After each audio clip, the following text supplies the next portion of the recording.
I wish good things to you who's watching this. I am Alexey, and today we're having a very biased stream because my team, Latvia, is playing, and I'm going to root for it on screen with no shame whatsoever, with, of course, respect for our opponents. And I have a special guest together with me, the 2019 world champion and the 2022 Mindsports Grand Prix winner and captain of Team Romania, Marian Curcan. Hi, Marian.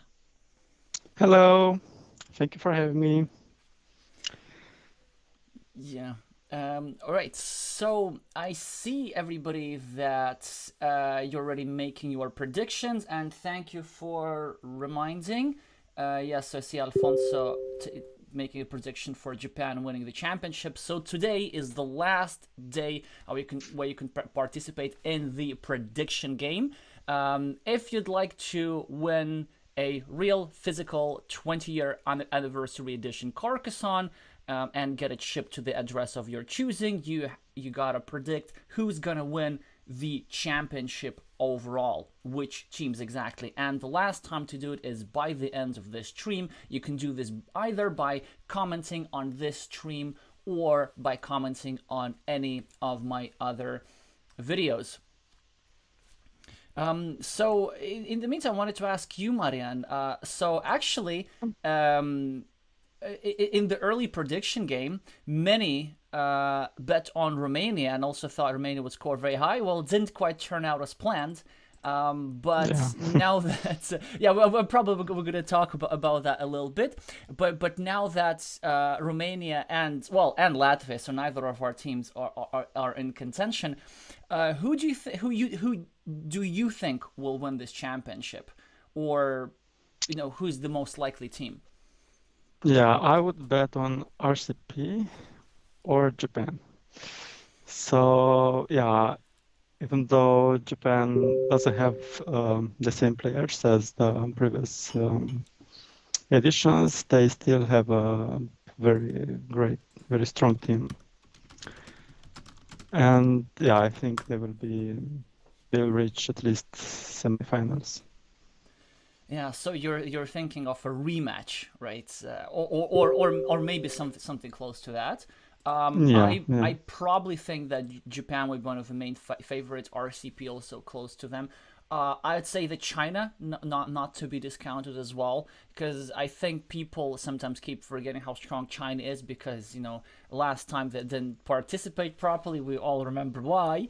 Well, some of us do, but it looks like they have made amends this championship cycle and have also started winning some games.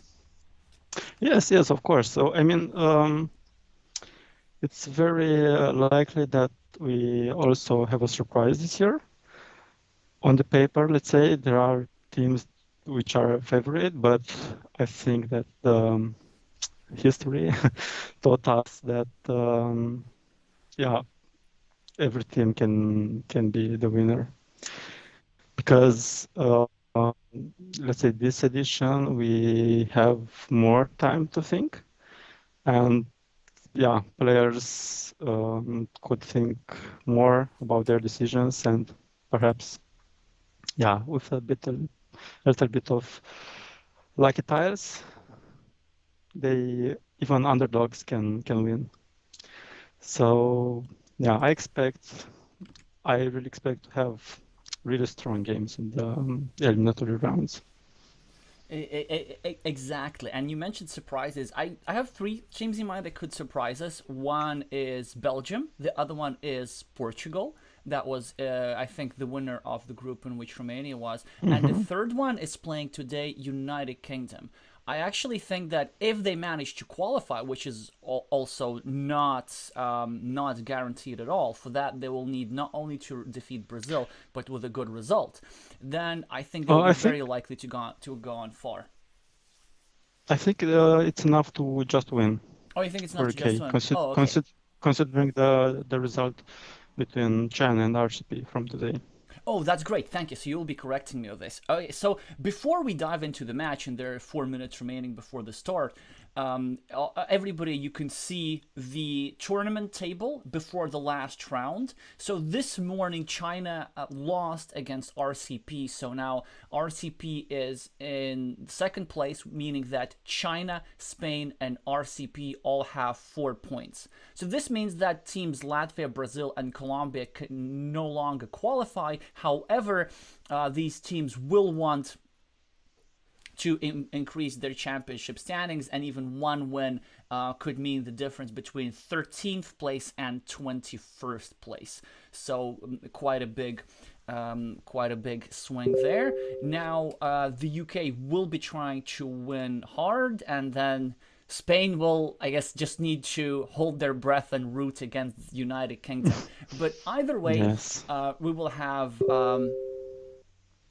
one of the underdogs in the playoffs. Although I'm not sure if we can call the UK an underdog. I mean, I always believed they were strong, but I think this is, at least this is a team that doesn't appear that often in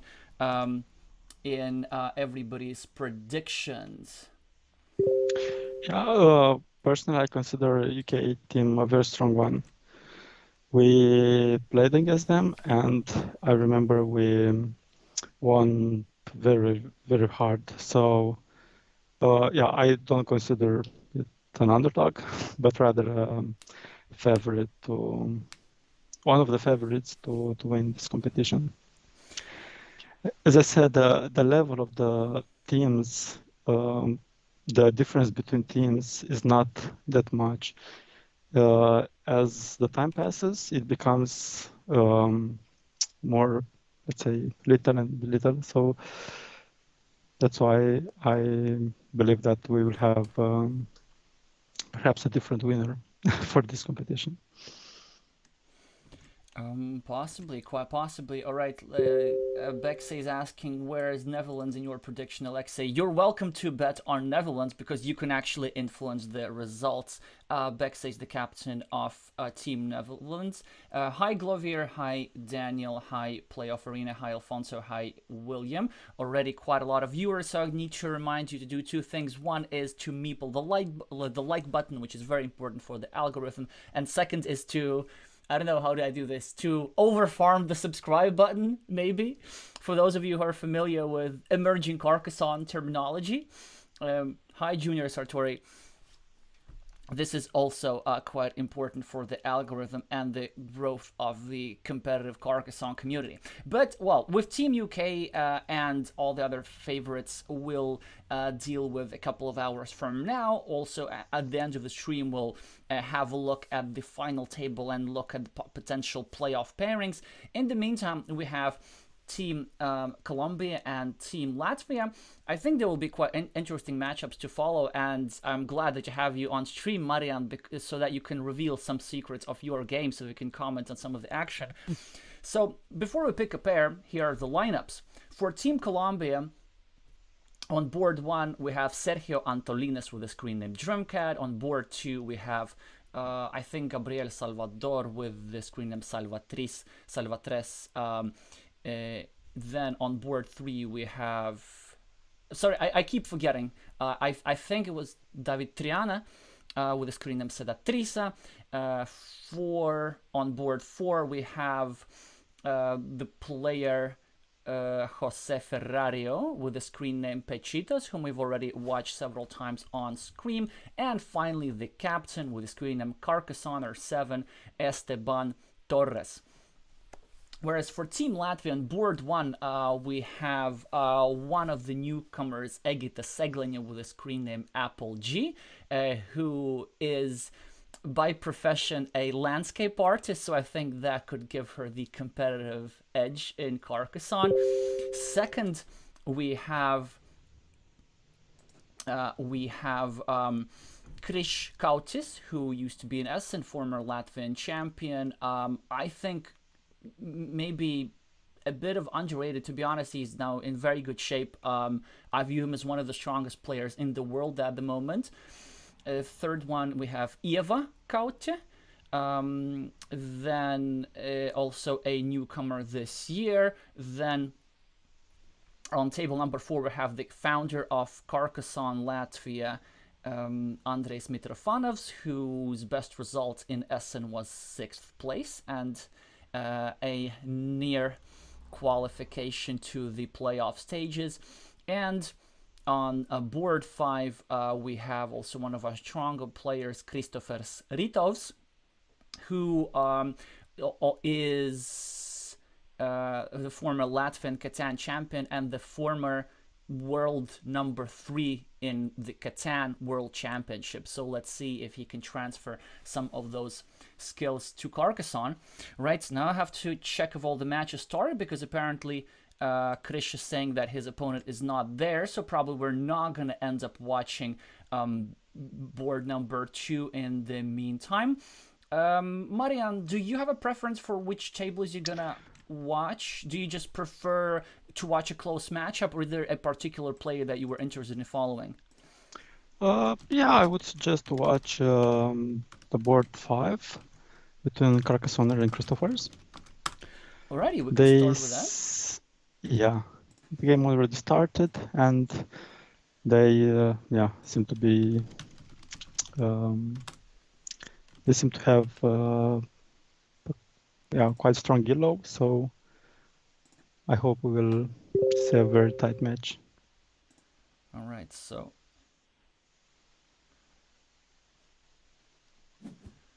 it looks like Krish's opponent could default because it's already past 2 minutes and he is waiting. In the meantime, we just have the very early opening stages, and Esteban with the red meeples will be looking for the right place to start the city. I am a paranoid captain. Can you take over the action, Marian? And in the meantime, I will double check that everybody has joined their games. Nobody's gonna default. Yes, of course. Okay, so now the Colombian player, I think,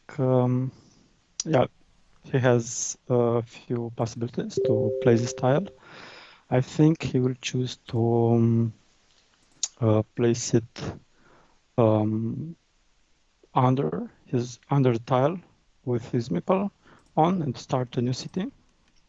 Definitely it has to put a meeple in the city because it has a shield, and it's the beginning of the game, so you have to start scoring points and to hope that you will score them alone,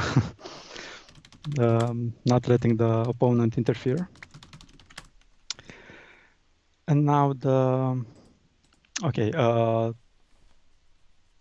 a similar tile Christopher's has drawn.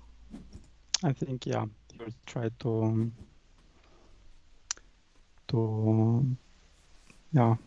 merge that city with his opponent. I think in the early game, it's very important to draw a monastery, because you will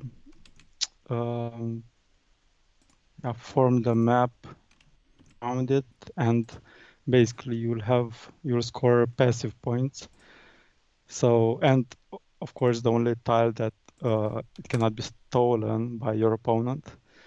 So I consider it an ideal tile in the first 10 tiles. But I see that in this game, players have drawn only roads and cities. And I think the first city cap was drawn by Carcassonne. Easy 4 points. And we have also this road which splits 2 big fields.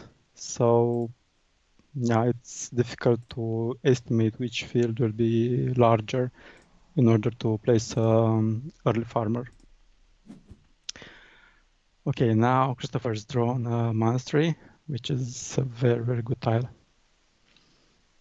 in this stage. Carcassonne with the splitting tiles.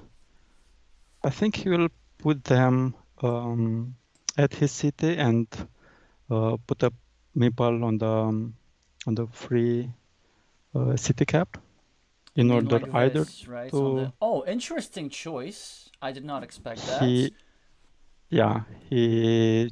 yeah, he chose to play safe and to start a new city. I would have definitely done what you said. I think the move that you proposed is better. Not only did it have the backdoor equity of getting, of snatching off the bigger city where we have the red and yellow meeple, but also it made sure that it didn't leave this empty city cap, which I'm pretty sure yellow is going to snatch off immediately. Exactly, not finishing his own city, but snatching off the city cap and preparing to start a block and possibly draw a field meeple.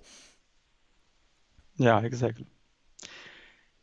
But now we have 6 points farm, which it was immediately taken by Carcassonne. At the And expense this, of 2 points.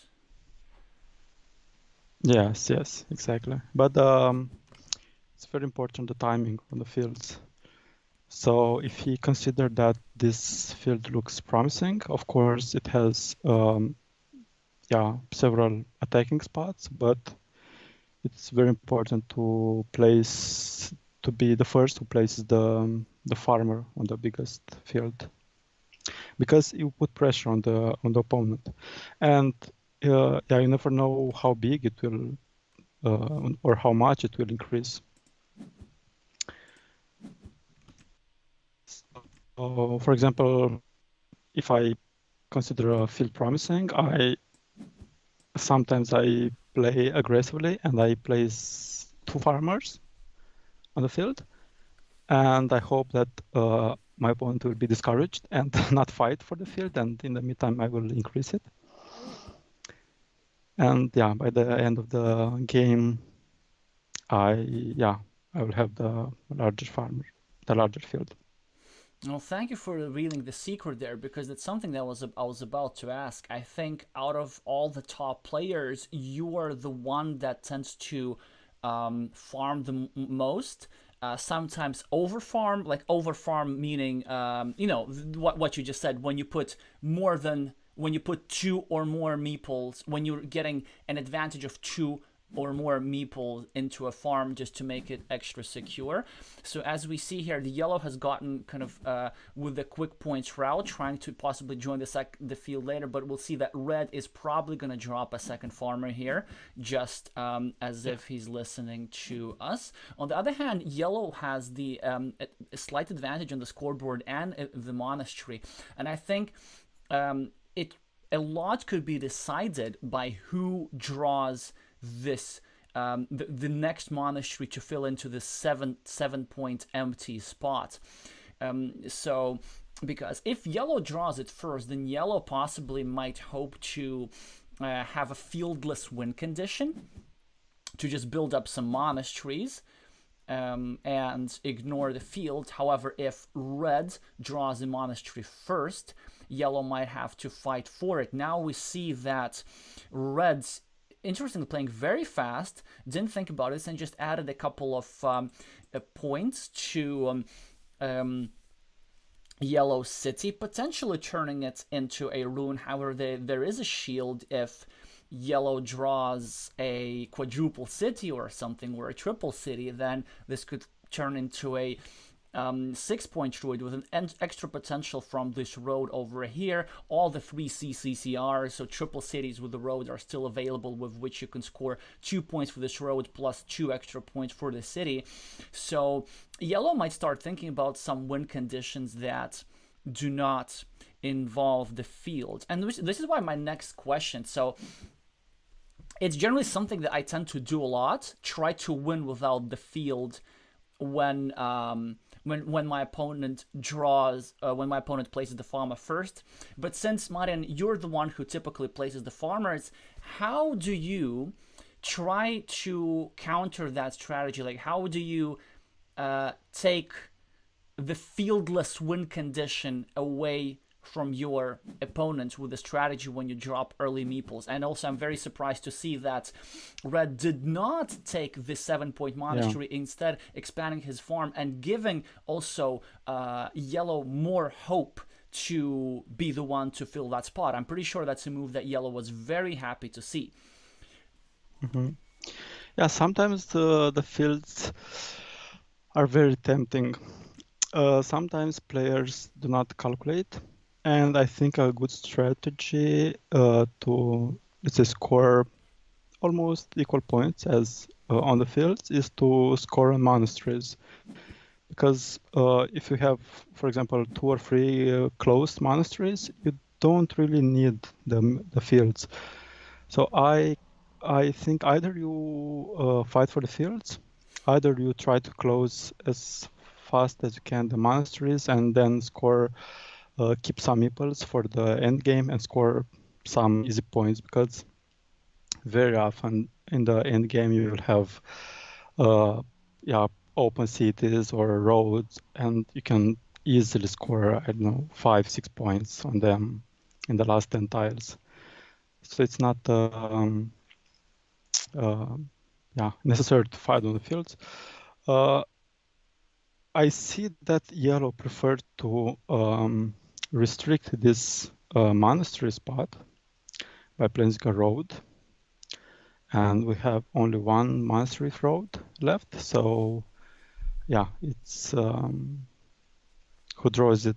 I think it has the first chance for the win. I remember in one game when I wanted not to put any farmers down. So this was my, let's say, strategy before the beginning of the game. And I ended up losing that game because it turned out that the largest field has had like 13 cities. And yeah, I think the best answer is it depends in this game.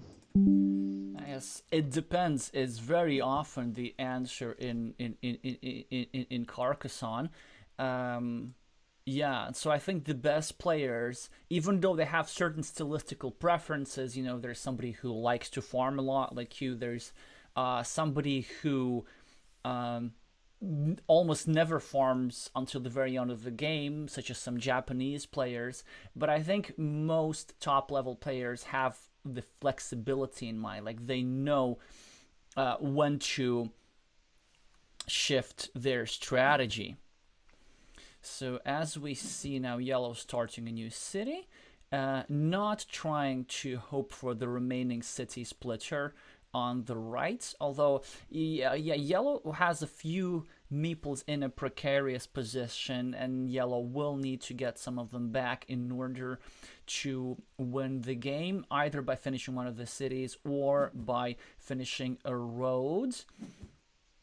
Interesting choice by red, leaving an empty city cap, and I'm pretty sure that yellow will pick off that city cap rather than continuing his own city, because yellow probably thinks that fieldless win conditions still exist. But I have a feeling that by placing this tile over here, well, now yellow must be kicking himself because there are no good monastery spots. No, moreover, there are no monastery spots that do not bother yellow. That's a fascinating position.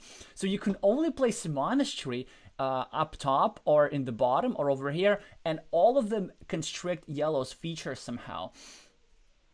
So possibly yellow was thinking that he was behind, and then he had to make the game 50-50, because I do think that the side that will draw the monastery for this spot will win the game.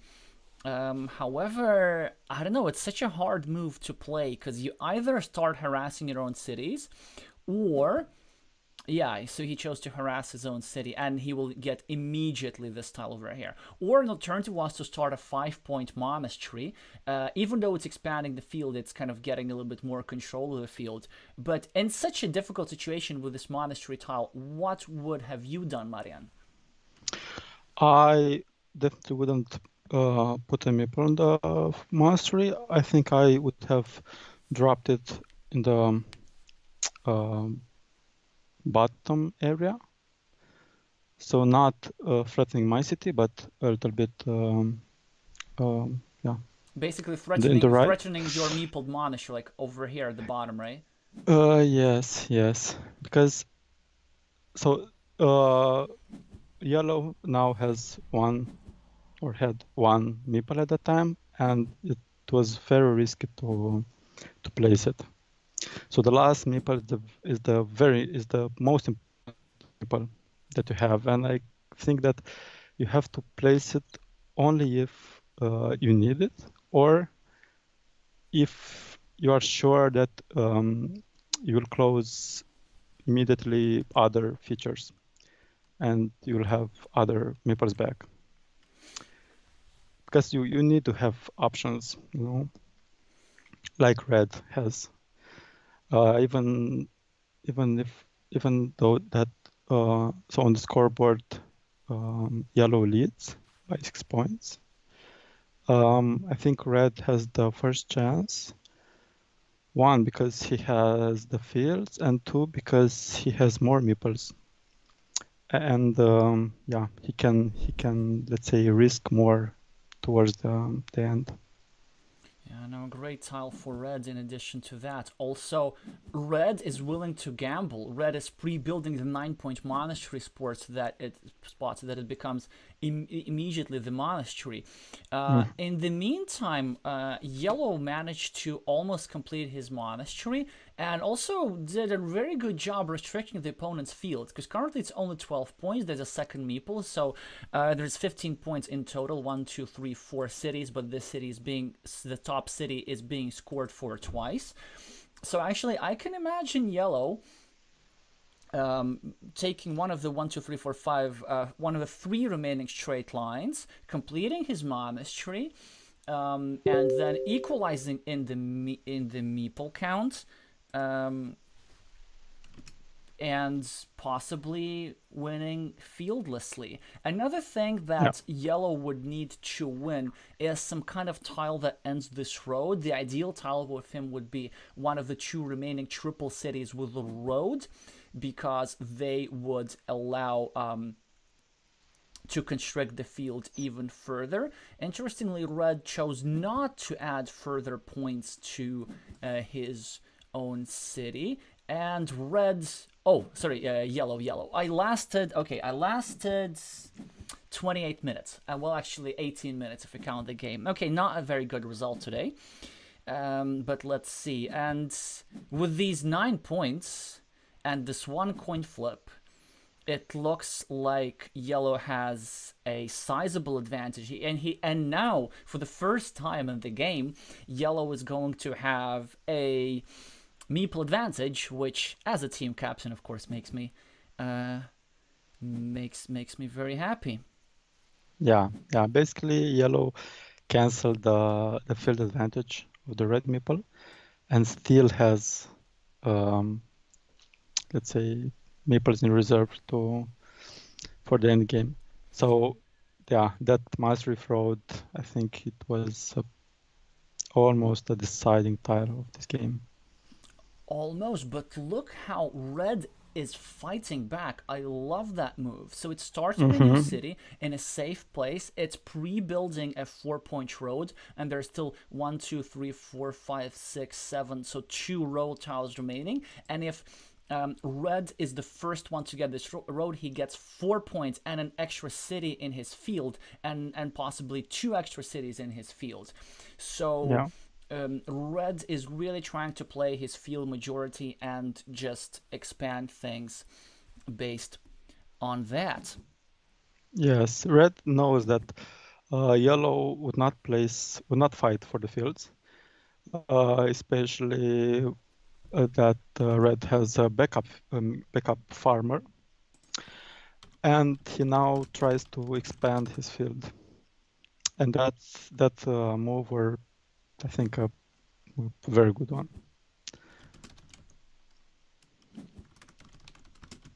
But you also need to count the city caps, because if you know that there are still more left for the end game, that means that new fields may be created, maybe big fields, and you have to foresee that and keep some meeples for those fields. For example, in this upper area, we have already 2 fields with 2 cities, and yeah, a possibility of a third one to be closed. And now yellow throws the perfect tile, as you said, for closing that road. Yeah, and I think that's one of that the tile that yellow could have been waiting for. Yellow had this crossroad tile, but he chose to wait for a little bit longer just so that he gets this full field restriction. And also now yellow has alternative win conditions, so he can start.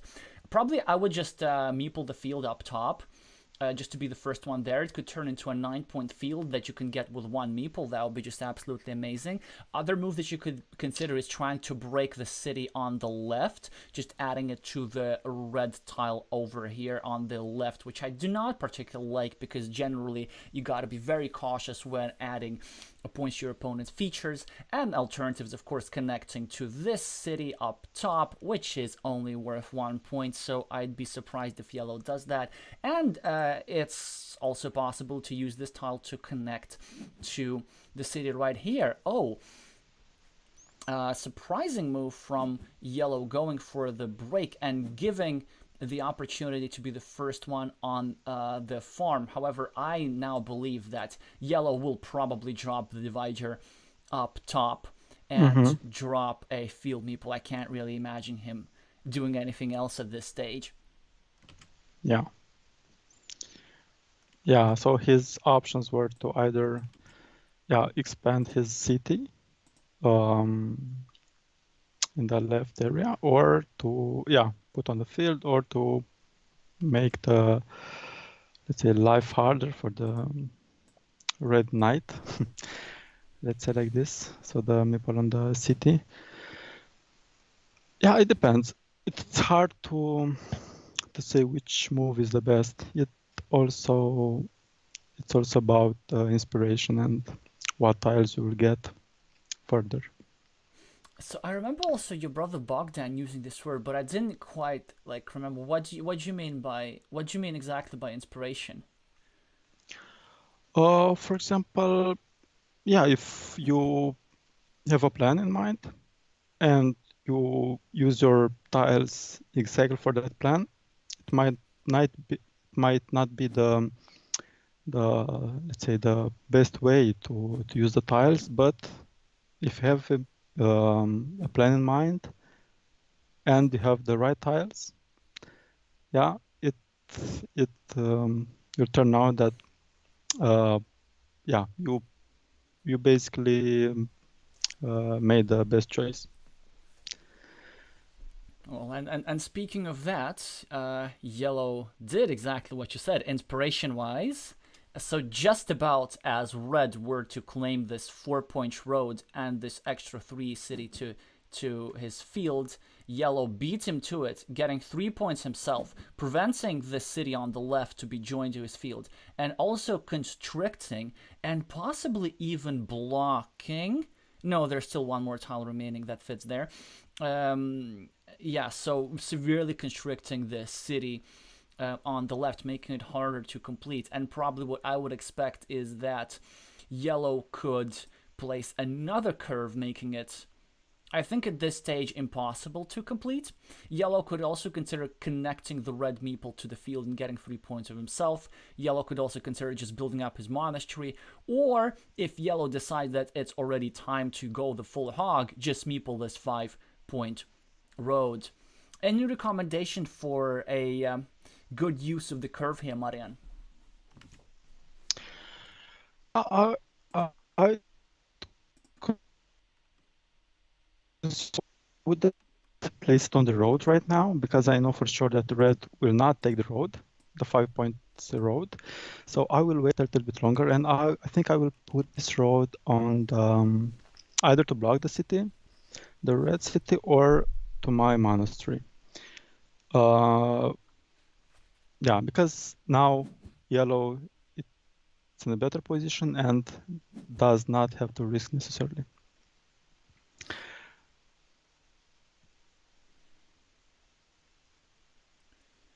Oh yes, and in the meantime, now yeah, yellow is forced to block the red city. yeah. So probably he will need to count up the tiles first. Does he even need to place a meeple there? 1, 2, 3, 4, 5, 6. Wait, 1, 2, 3, 4, 5, 6, 7, 8. Still 2 triangles remaining, so I guess he has to commit a meeple to the cause. It will be yet another lost mini battle because he will have 2 points there and his opponent will have 5 points in the city. However, his opponent is invested quite a few tiles over here, and it's just a move that you have to do. You cannot let your opponent complete a city like this. And I see that 1, 2, 3, 4, 5 there appear to be city caps. Oh, yeah, I think this is the best solution because I don't think there are yeah, they're not. So this is the best move because you don't place a meeple on 2 points and you wait to score more points. exactly. Yeah, that's a good solution there by yellow.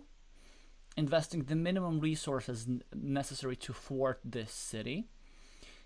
Because apparently the only city cap remaining, if I understand correctly, is the city cap with a triple crossroads.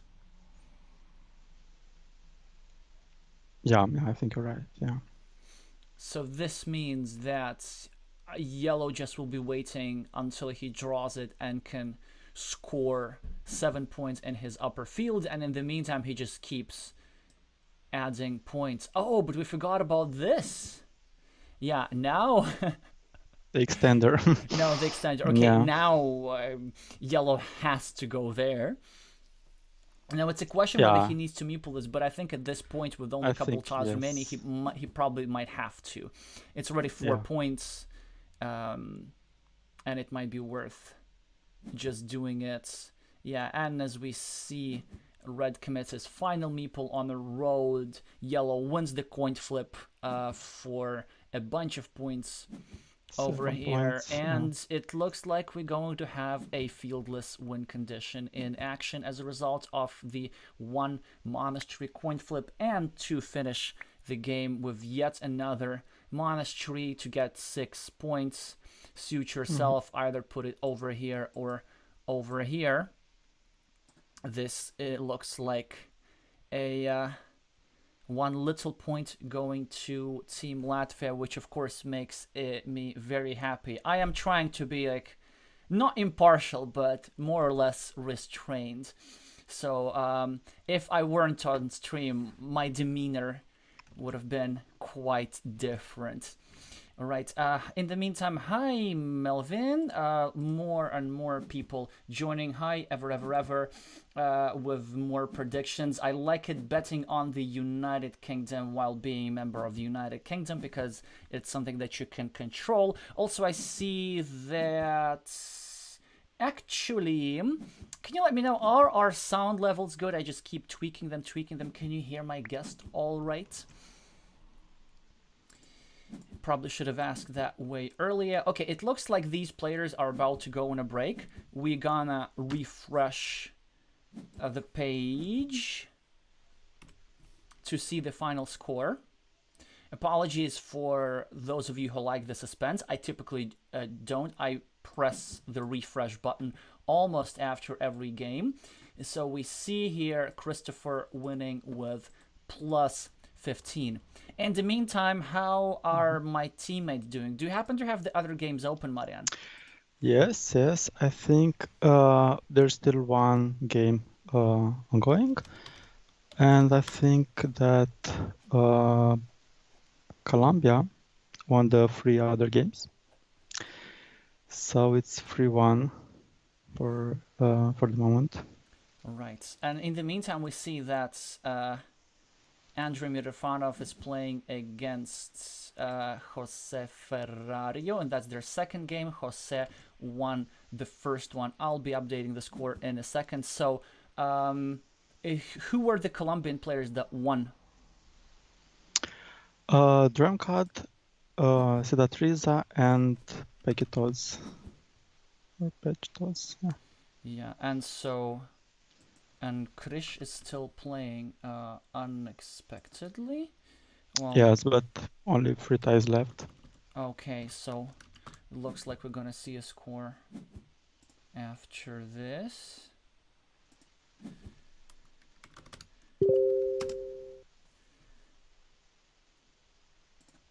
Alrighty. I must say I like this kind of game when apparently or match where apparently there is no stake, but at the same time the players play more relaxed, and yeah, we will see. I think we'll see uh, less mistakes, let's say.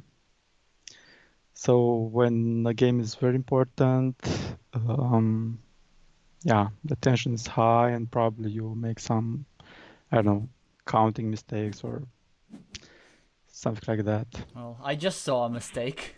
You cannot let your opponent to finish a city like this. And also, I'm surprised. How do you not finish your city? So I think both opponents now exchanging with mistakes. What do you think about the sequence of moves, Marian? Because like this spot over here is just so important. So with the previous tile, I would Yeah, have automatically tried to connect and left the city cap for later. Whereas with this one, I would have left the blocking for later because the probabilities were so much in green's favor over here. And red yet not completing his city. So it seems like both opponents are forgetting about this 12-point city that's about to happen. But it looks like this game favors green. If I mean, the green is a very good position. So we have a blocked meeple for red for only 6 points. Now we have a fantastic road for green. And also we have a nice restricting move over here. But will there be a monastery meeple? Of course there will be, and it happens to be correct, and it makes life a little bit more difficult. So now probably red will have to place this tile to green city, but he just keeps ignoring it for some reason. I'm not even sure green's gonna finish his city now. Maybe he's gonna do something else. yeah, I doubt it. I know sometimes there's such a thing like mutual blindness. I know, actually, green. Maybe green decides that, oh, my city at the top is so dangerous. How about I try to continue that? Actually, green is thinking like he's probably gonna do like something that's not finishing this city. Yeah, but in the same time, he blocks the red meeple, or partially blocks it. Yeah, So it's quite lucrative. Although it is sort of creating a 9-point field, and there would be if green is to finish the city, there will still be 2 tiles remaining over here, and if red gets one of those tiles, he probably would be able to secure a 9-point field. But however, now the advantage looks totally for green, and in order for red to win, he will now to need to get very lucky tiles, and that's one of them. Definitely you cannot let green complete any more cities. yeah. And regarding to what you said about this tempo, when you close the city and place a farmer on the, let's say, more than 6 points field, I try to avoid that, and I try to put a meeple on the field just in case, just to cancel this tempo of my opponents. So yeah, it's very important not to let your opponent score twice, let's say. Once for the city and taking then more points on the field. And although it looks very obvious, you don't have to, or you must not let your opponent score alone. So you must score together at least. That's true. So now, actually, maybe this is a spot where red has to risk somewhat, and I would even consider placing a field meeple over here, hoping for one of the remaining tiles, because what happens right now is red pre-built a 3-point road over here, so red, instead of taking the field, will probably have to meeple a 3-point road. So it would be nice for red to have the meeple on the field already. An alternative, of course, would be just ignoring this just because it was such a good tile. Maybe even I liked this move over here a little bit better.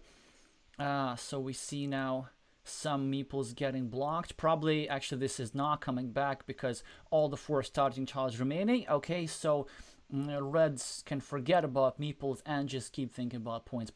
And move I like here a lot is to add 1 point to your monastery and start a 4-point road. Instead, Yeah, I think Reds just adds indirectly a point to Green's road and does not meeple the field, and you bet that Green will meeple this field with this meeple advantage. But what do I know? Okay, so now a fantastic tile to share the yeah, road. That was one of the options. The alternative was taking 3 points, but I quite like this. And now, when Red gets the curve, Red will probably be able to drop a field meeple. Yeah, it's yeah. high time, but I think He didn't. yeah. I can understand maybe he's thinking he doesn't have enough meeples, but you gotta ask yourself what else you're gonna use these meeples for. All the monasteries are out. You are about to get meeple back because there's still a divider left in the game on top, and there are plenty of triangles that Green is gonna use to connect. And now what's gonna happen is just Green's gonna probably drop a city cap somewhere on the field and drop a field meeple, I would expect.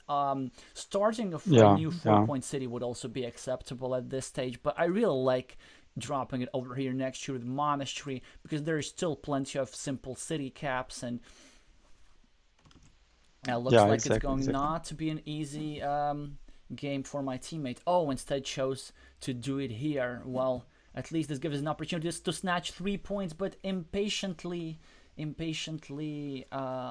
Red chooses not to do that, spending quite a valuable tile on something that could have been done with a simpler tile. Well, at least we now get an extender with which it's a great opportunity to score an 8-point city, and now I start just rooting for my teammates a little bit more blatantly. In the meantime, Green will choose between adding 2 points to his monastery or starting a ring road up top. I don't know what else you can do with this curve. Maybe some blocking attempts. That actually also looks decent. But I expect him to take some of the to just expand his monasteries. So, like, strategically thinking, with Green being considerably ahead, what are the things that Green should do in order to minimize his opponent's probability of catching up? Yeah, now Red has to think about his winning condition. So he must think how or in which scenario he could win this game and follow that scenario blindly, I would say. I think, yeah, considering that Green has 2 monasteries, which looks really promising that they will be closed, I think Red has to fight for the field and has to connect those 2 cities from the upper area to the big field, and eventually closing his city cap, scoring 3 points, and then winning the field. But now Red has this splitting tile, which is it's very tempting to steal a nice city. And I think this is correct. If we're talking about win conditions, okay, things not looking good for Latvia because we already have 2 losses, 2-0. That was too quick. So maybe that's something to talk to trainings. Like, I understand losses, but quick losses, take your time, guys, take your time. But that's okay. That's part of it. So this means that Andrei must get a triangle and must connect to that city to keep our chances alive. Because this game is still important. I didn't want to tell my teammates about the RCP China result, just so that they would still think we have mathematical chances of advancing, but some of them found out just before the match, so maybe they're a little bit disappointed about that, because everybody was rooting for China. Yeah, I know the feeling.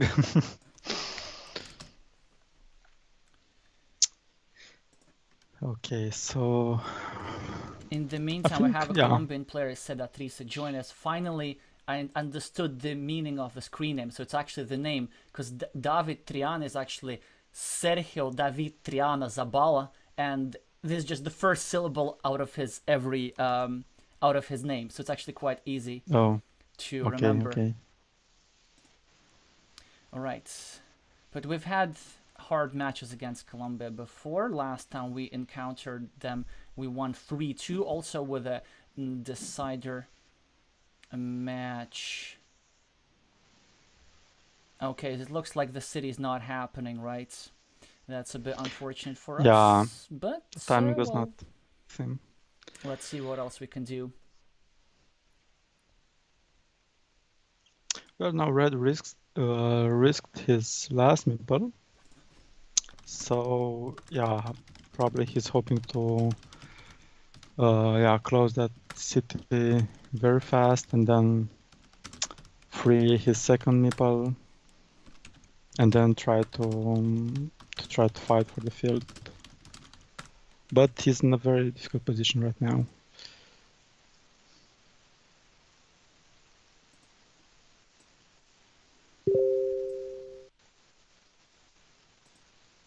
Alrighty, so that's actually an interesting situation over here, and he chose. Oh, yeah. Now we're gonna lose value because you can't use. Because we just can't use this stuff over here.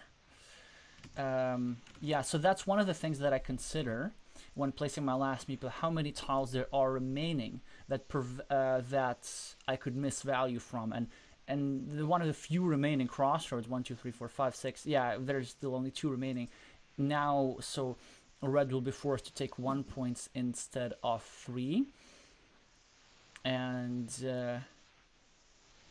green keeps drawing all the triangles. However, now green will have Yeah. an interesting choice, like, because kind of green wants to get these 2 extra points, but then he doesn't want to give his opponent unnecessary points. Yeah, green is ahead and he doesn't have to risk. I think he must play safe. I think I would place my last meeple too, and then just put the remaining tiles to my monastery, because red has to close the common city. That's a fantastic. So you meant basically you would place the triangle next to red city cap on the right, and then you would face it with the city side to share it. Yeah. And then you would just make sure that there's mini battle going on, and then possibly you could build around on the right and try to block everything all together. Yeah, because now he is ahead, and basically red must, even if he draws the cap of the curve to the right, he must close his city and also close the monastery. So now basically it's almost a passive win for the green. If nothing, surprising will happen. Yeah, I guess this divider over here was our real chance. Now it'll be very, very hard. Well, I mean, red does get some value moves over here, probably trying to block all this monastery, but it looks like just the sheer point number is not going to be enough. And green is not going to complete his cities. Green is going to add to his city on the right, Yeah. trying to block further. Yes, now red, okay. Well, red's going to block, of course, at the It's gonna bottom. block the monastery, yeah. I can't really see him doing anything else. Yeah. That's why I said that move with the splitting tile is very tempting. Although I think there were a lot of triangles left. It's still a risky move. I think but the red didn't have a lot of options with the tile, but it had to take that risk.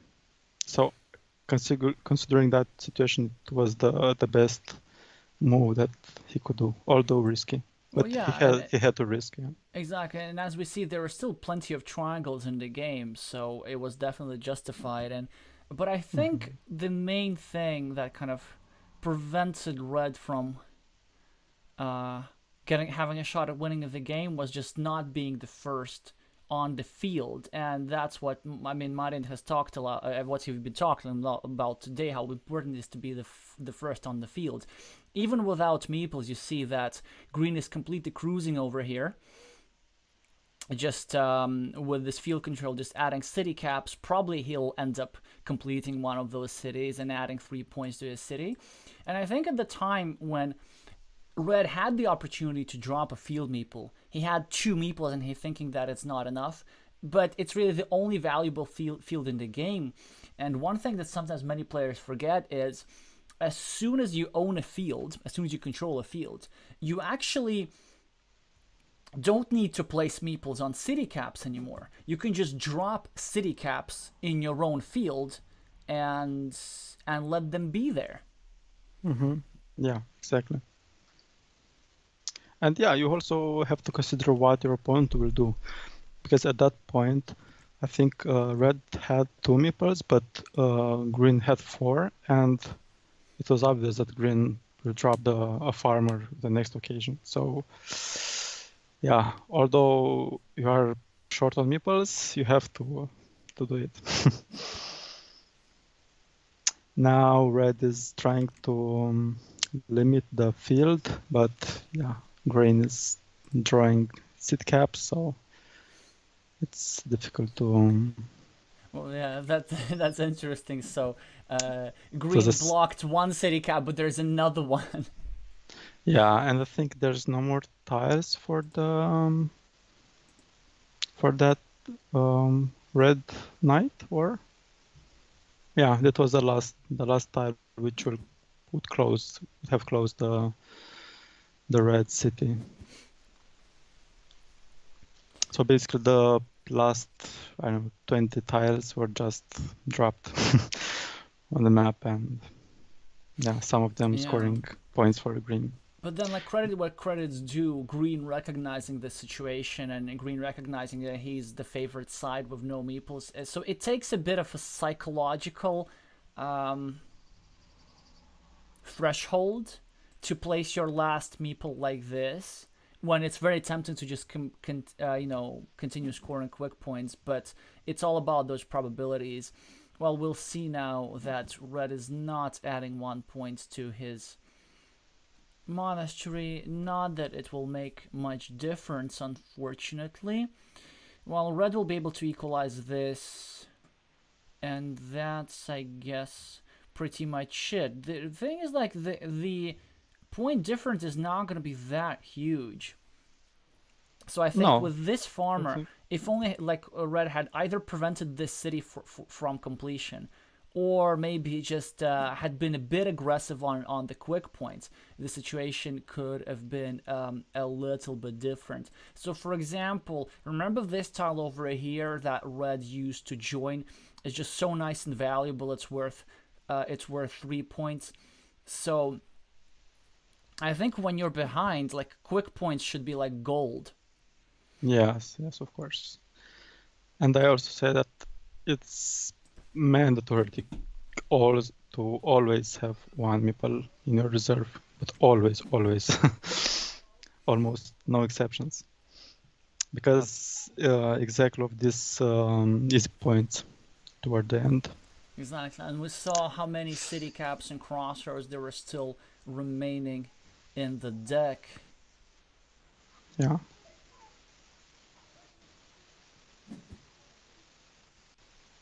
Well, now I guess Red will manage to add 1 point to his monastery finally.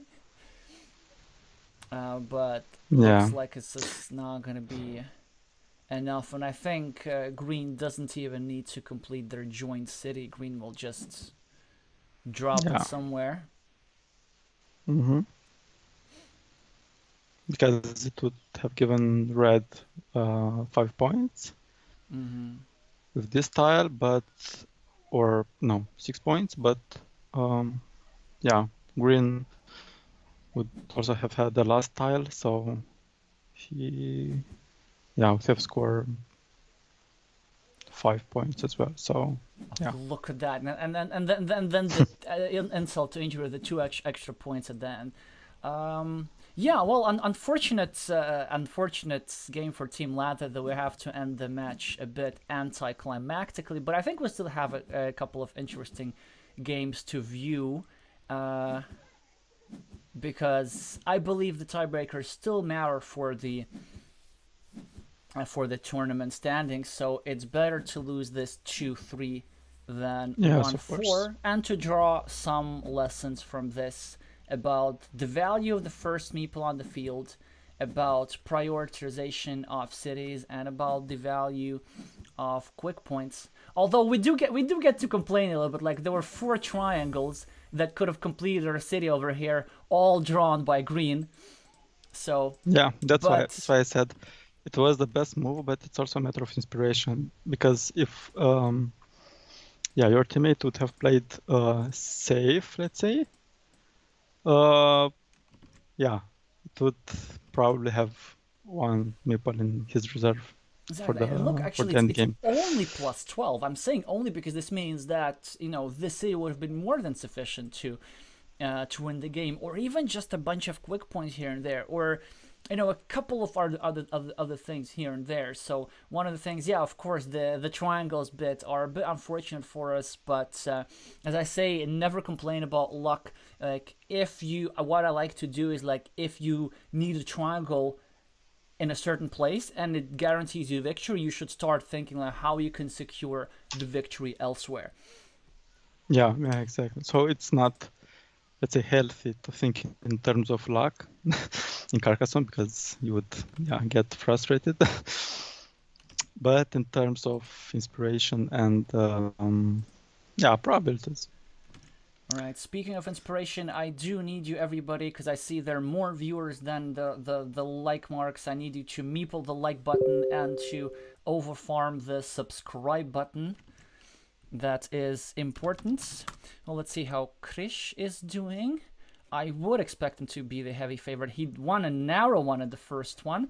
Let's see how Christopher is doing.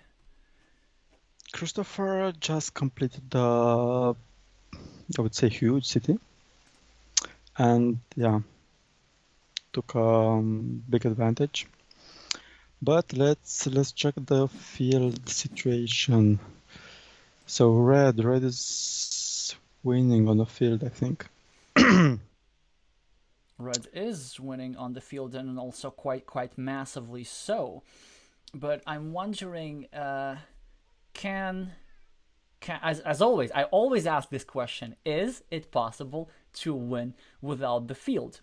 Because yellow has a 15 points advantage, but also yellow has these extra 4 points in the mini battle on the left. You see the city where this ruin over here, there are no tiles anymore that fit over there, and what a ambitious 7-point meeple. I guess red recognizing that they need to risk. But let's calculate first. 1, 2, 3, 4, 5, and 9. 9 over 7, so that's plus 2, plus 15, 17. Wait. So I think 1,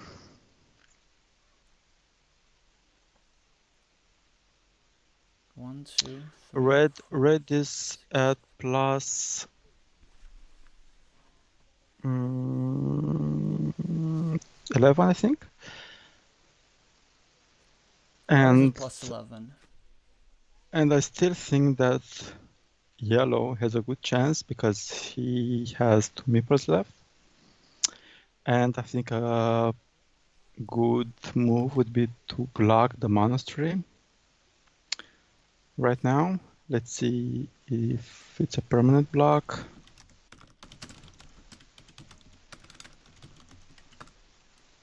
There's one city cap with the curve to the left. So yeah, even though red 8 cities field right? Yellow is leading and it has more possibilities to score points. And yeah, it's still a tight game, this one. I like these imbalances of probably gonna end up being just a couple points difference over here. Okay, so Krish is saying that he won 2-0. In the meantime, I'm gonna update the score. So at least we're gonna get a 2-3, I would hope, or in the worst case scenario, we're gonna get a decider.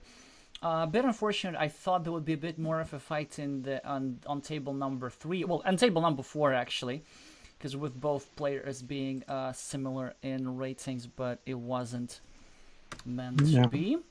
All right, Yellow, you can totally do it. Just probably what Yellow is calculating whether it's worth to block the opponent's monastery. Maybe just make sure that Red doesn't get any more points in this game. Yeah, but Yellow chose to place a farmer, which I consider it unnecessary, especially when Red doesn't have meeples left in his reserve. And yeah, I think Yellow must have waited a little bit more. Yeah. But let's see. Perhaps I think there's still at least one tile left to close that 8-point city, which is on both farms. But yeah, if Yellow draws it and score 8 points, I think he will win. Yeah, but then the question is, I think if Red manages to retrieve their meeple, that would be most unfortunate for Yellow. And then maybe Yellow calculated that it is not possible, but I rather doubt that. 1, 2, 3, 4. At least I can see a triangle, a simple triangle city that fits there. Yeah. And so I think possibly Yellow might have missed a chance to block that monastery. Yeah, I think now Red has to put this tile on that open city just to secure the triangle for his for the monastery to be closed. That was a good move indeed. Yeah. Because there are no simple city caps left, and neither splitting caps. So it's a fantastic tile for Yellow, though, an opportunity for 3 quick points. Actually, I would close the road with this tile. Close the road, but are you sure there aren't any further quick point opportunities? This is my first, let's say, move to my first option to close the road, because I will have 2 meeples and still at least 2 tiles to score points. So yeah, I would close it just to have, let's say, more options towards the end, and to have this psychological, let's say, advantage. But yeah, with this tile he has to think, because he also could place it at his city and place the remaining meeple on the road, on the 5 points road. But I don't think it would be enough. So either he closes his road or just score 3 easy points. Oh, yeah, and here comes the triangle. That's a bit unfortunate for us. Well, do we get the quick points? But yes, right, at least that's something. We get 7 points and we get an opportunity to score 2 more times. Yeah, but the triangle was thrown right in time, so yeah, Yellow would have closed his city, the 8-point city. But let's see. So Red is taking. That was a good road. Oh, but yes, we get the road on the left. We get 6 points. Yeah, 6 points. Yeah. Oh, or we get this And city, actually. I think the road with 6 points is a bit better. yes, and one more tile. So I think, yeah, let's calculate It looks it could be enough. fast. It looks it actually could be enough.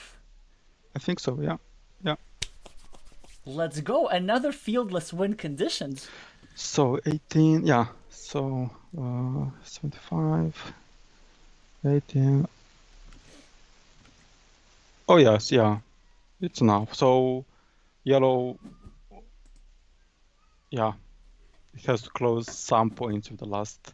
I don't know why he didn't play some meeple because he had two. No! Oh, he was short on time. I think he panicked.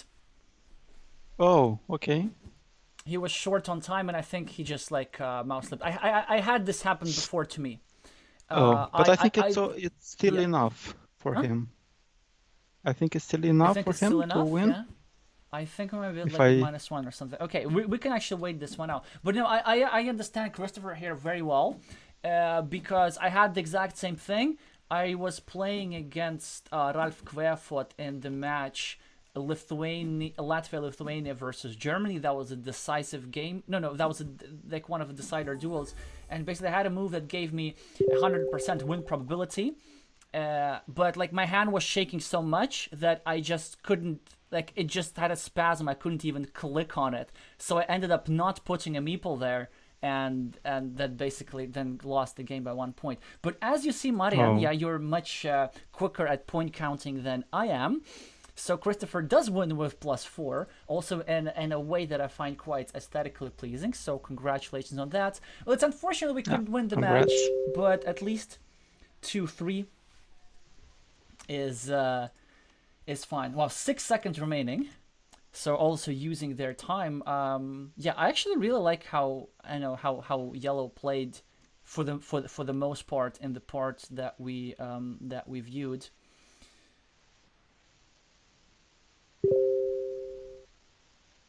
Yeah, so yeah, that's an example of a situation where you win without taking the biggest field.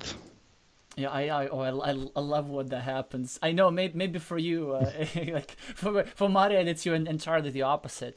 Actually, that's a curious question. Like, do you remember the last time when you won without a field? Um,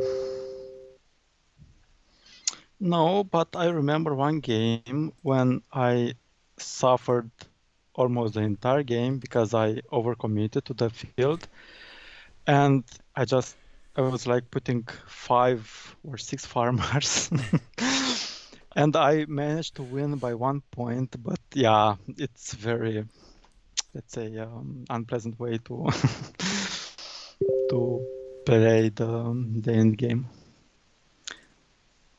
Yeah, and I think actually we've caught a couple of those games on stream. So there's one, I think it was Romania Ukraine. I forgot who was your Ukrainian opponent. I think it was somebody with the screen name Samuelson. Samuelson, yeah, Samuelson, yeah. yeah. That was the semifinals, I think, for the Uh, European team I think Carcassonne Online Championships 2021. it was the quarterfinals. The quarterfinals, but I was pretty sure Yeah, you got and eliminated in the semifinals. no, that was the only time beside this edition to when we didn't reach the semifinals. But I remember Well, that because match. you did, because we played Latvia Romania for the third place. Yeah, yeah, yeah. So then we The definitely both last, played in the semifinals. yes. Yeah. Yeah, I remember that game. Both games against Samuelson when he drew in each game a 9 point monastery. You know, when you close it immediately, and yeah, and I remember I rewatched those games, and beside this I did some mistakes, allowing him to join some fields, and not me closing a city. Yeah, I remember I made some mistakes. But this must be also very reassuring to hear. You see, world champions also make mistakes, so it's I think a breath for fresh air for all of us. In the meantime, we see Krish actually joining the stream, so we didn't get to see his game, but he says that he won his first tournament game today, sacrificing a 27-point field. So we see that. I think there was only a 2-point difference, which kind of makes sense for these imbalances. But also, Marian, I remember another interesting game where you played. I forgot against who that was. I think that was against the Catalan player, but that back in the 2021. Yeah, I think that was the bronze match for 2021 World Team Carcassonne Online Championship.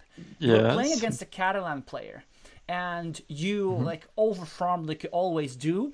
You put in 3 meeples, and I thought, okay, now like your opponent has to go for a field win condition. But no, they somehow managed to get 4 meeples on the field and still win that field.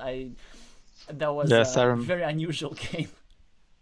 yes, I remember that game. I only needed a curve, and in the last 10 tiles there were like 4 or something, or 3, and I didn't draw any of them. So yeah. So even if you play with the probabilities in mind, and if you play, let's say, every tile perfectly, you still have a chance to lose that game, because yeah, you never know what tiles you get. I remember losing games when I needed just one triangle with road, and there were all of them in the game. I think it was against Nocibo, and he won by 5 points or so, and I would have closed the big city. So yeah, it's a matter of inspiration, either where if you take a risk or not, or yeah. That's why, let's say for example, we as a team, we didn't train that much together, because it's a matter of style.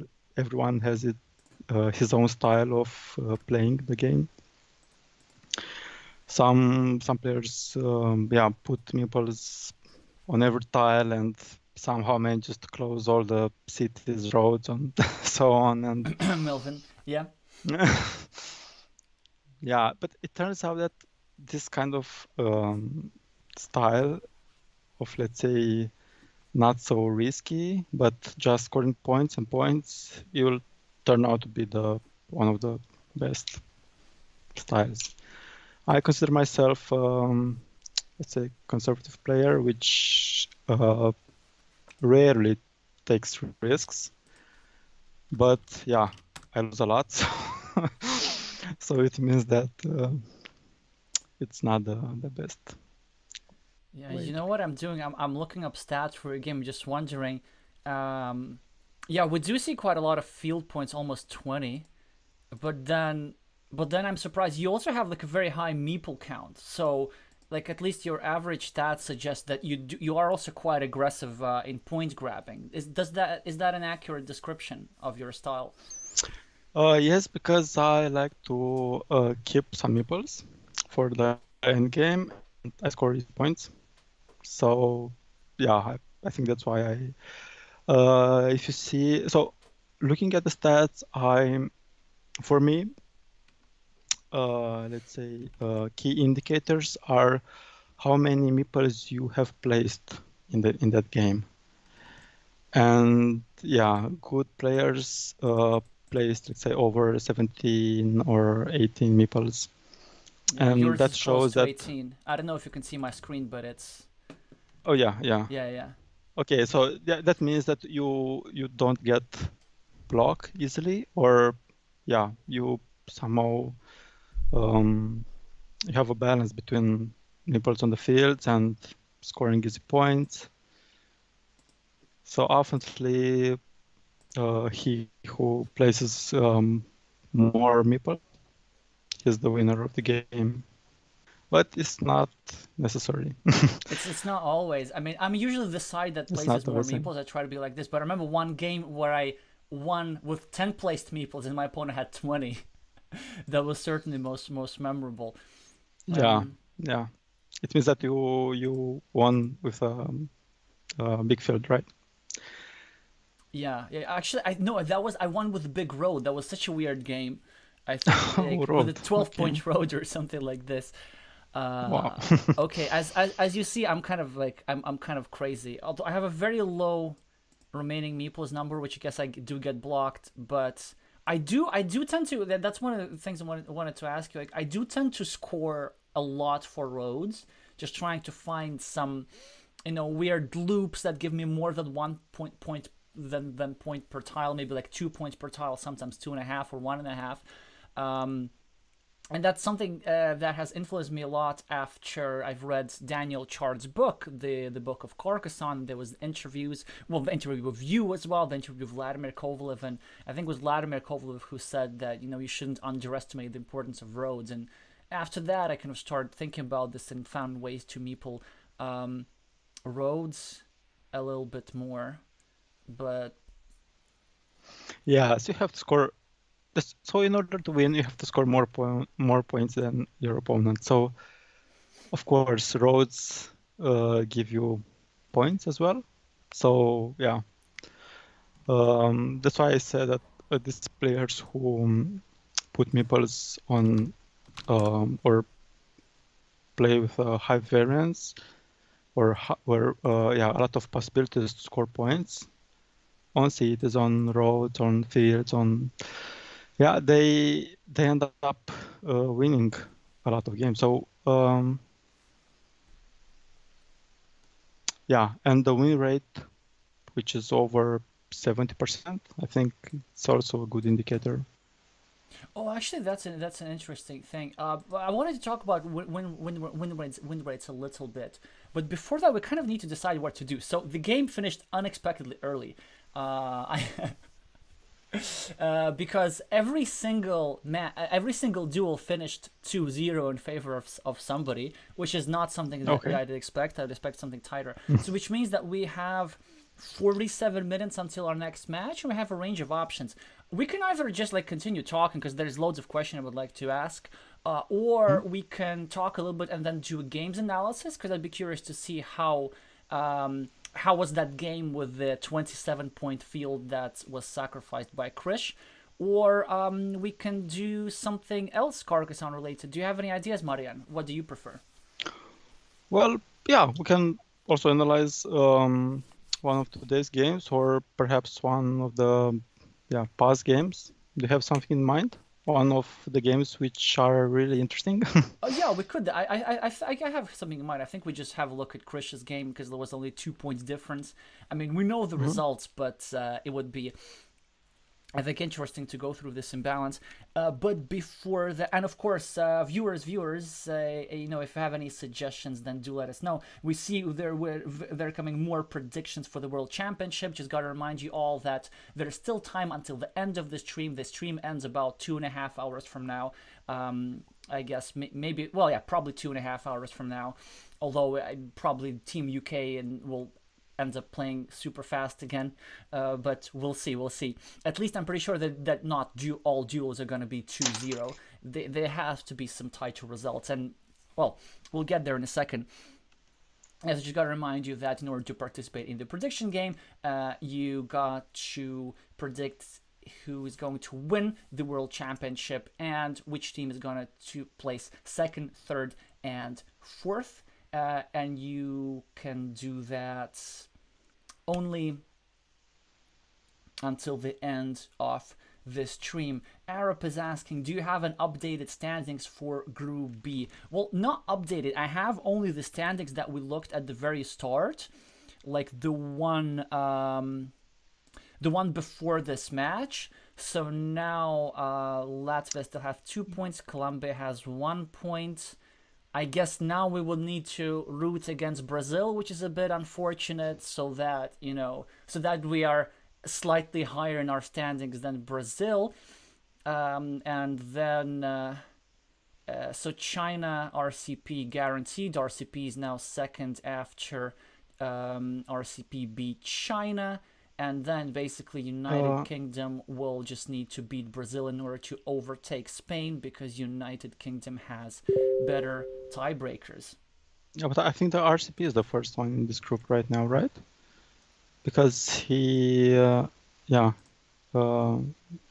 has a better tiebreaker. So RCP has 21 duels, while China has 17 and Spain 15 and United Kingdom 12. So if UK will win today, I They think will have at least 15. at least 15, but Spain has 39 won games and 41 lost games. Yeah, so And they're at UK, -2, and yeah, the UK is -2, already at +1, and they UK will is be even plus further. one. Yeah. Not necessarily. I think you can win all the -1. Yeah, you can win. We had that. We once lost a Yeah, match, but we won more games. But then yeah, UK will have at least 0, at least 0. at Yeah, least that's even. So yeah, UK just needs to win just needs to somehow. win today. Alrighty, so we will show that probably slightly briefly before the UK stream, because I think some of our viewers will join like just for the start of UK Brazil, especially the Brazilian viewers. But now let's continue with our analyses. Before we do that, so you mentioned win percentages, and you said that 70% is kind of an indication of a strong player. And I was always wondering that these win percentages seem to be all over the place. For me, they're mostly an indication of who you're playing against. Like, for example, I know that some players have 85%, but they're not considered particularly strong. They just usually play, just Yeah, only of course, arena yeah. games.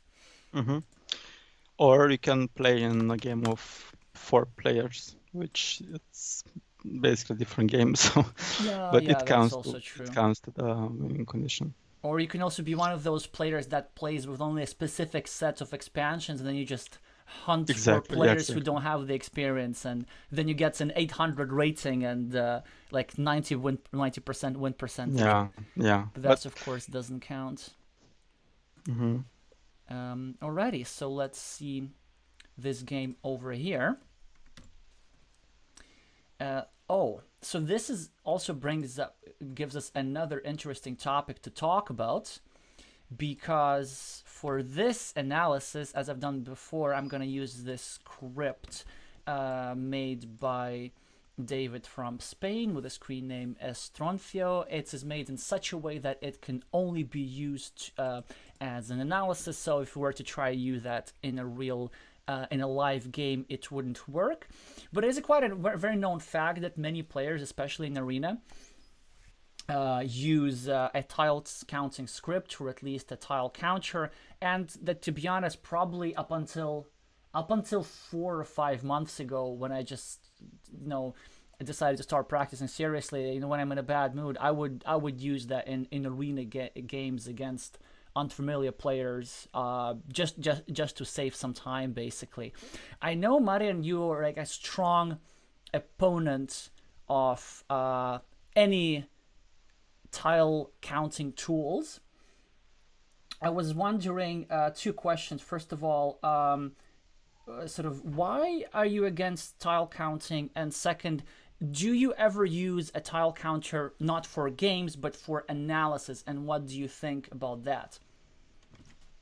Yeah, so first of all, it's not fair that only one player of the duel uses a helper, Perhaps, it's easier for you to calculate or to see what tiles are left and so on. But perhaps the other player is a teenager or someone who really wants to, I don't know, to have a fair game, and maybe he will suffer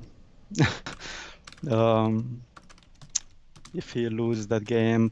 And this is one aspect, let's say, unfairness. And the second one would be that if you really want to improve your game and to become a strong player, I really don't recommend the tile counters, because it will affect your style on the long run.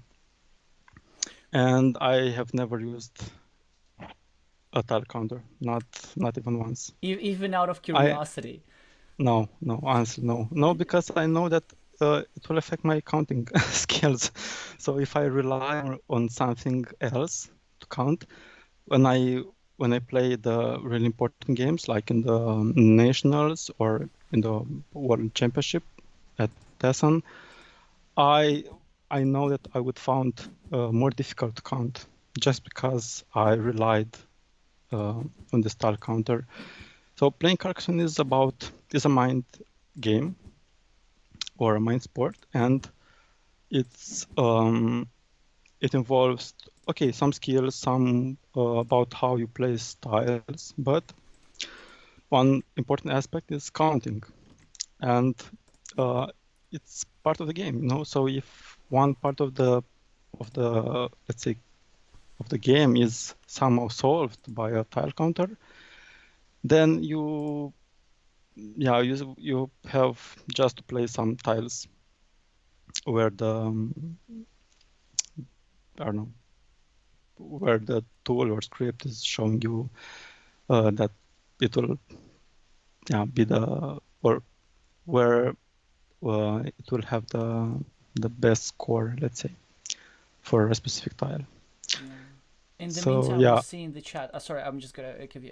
We oh see yeah, in the chat. Ever agree with you saying that sort of in being that being forced to tile count in your brain makes you think harder, and then your brain doesn't get lazy. So that's a similar point to what you've been making.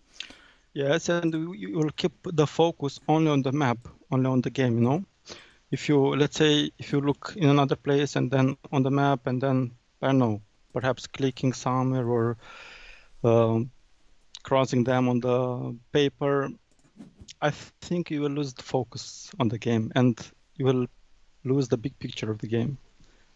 That's why I don't even consider using one.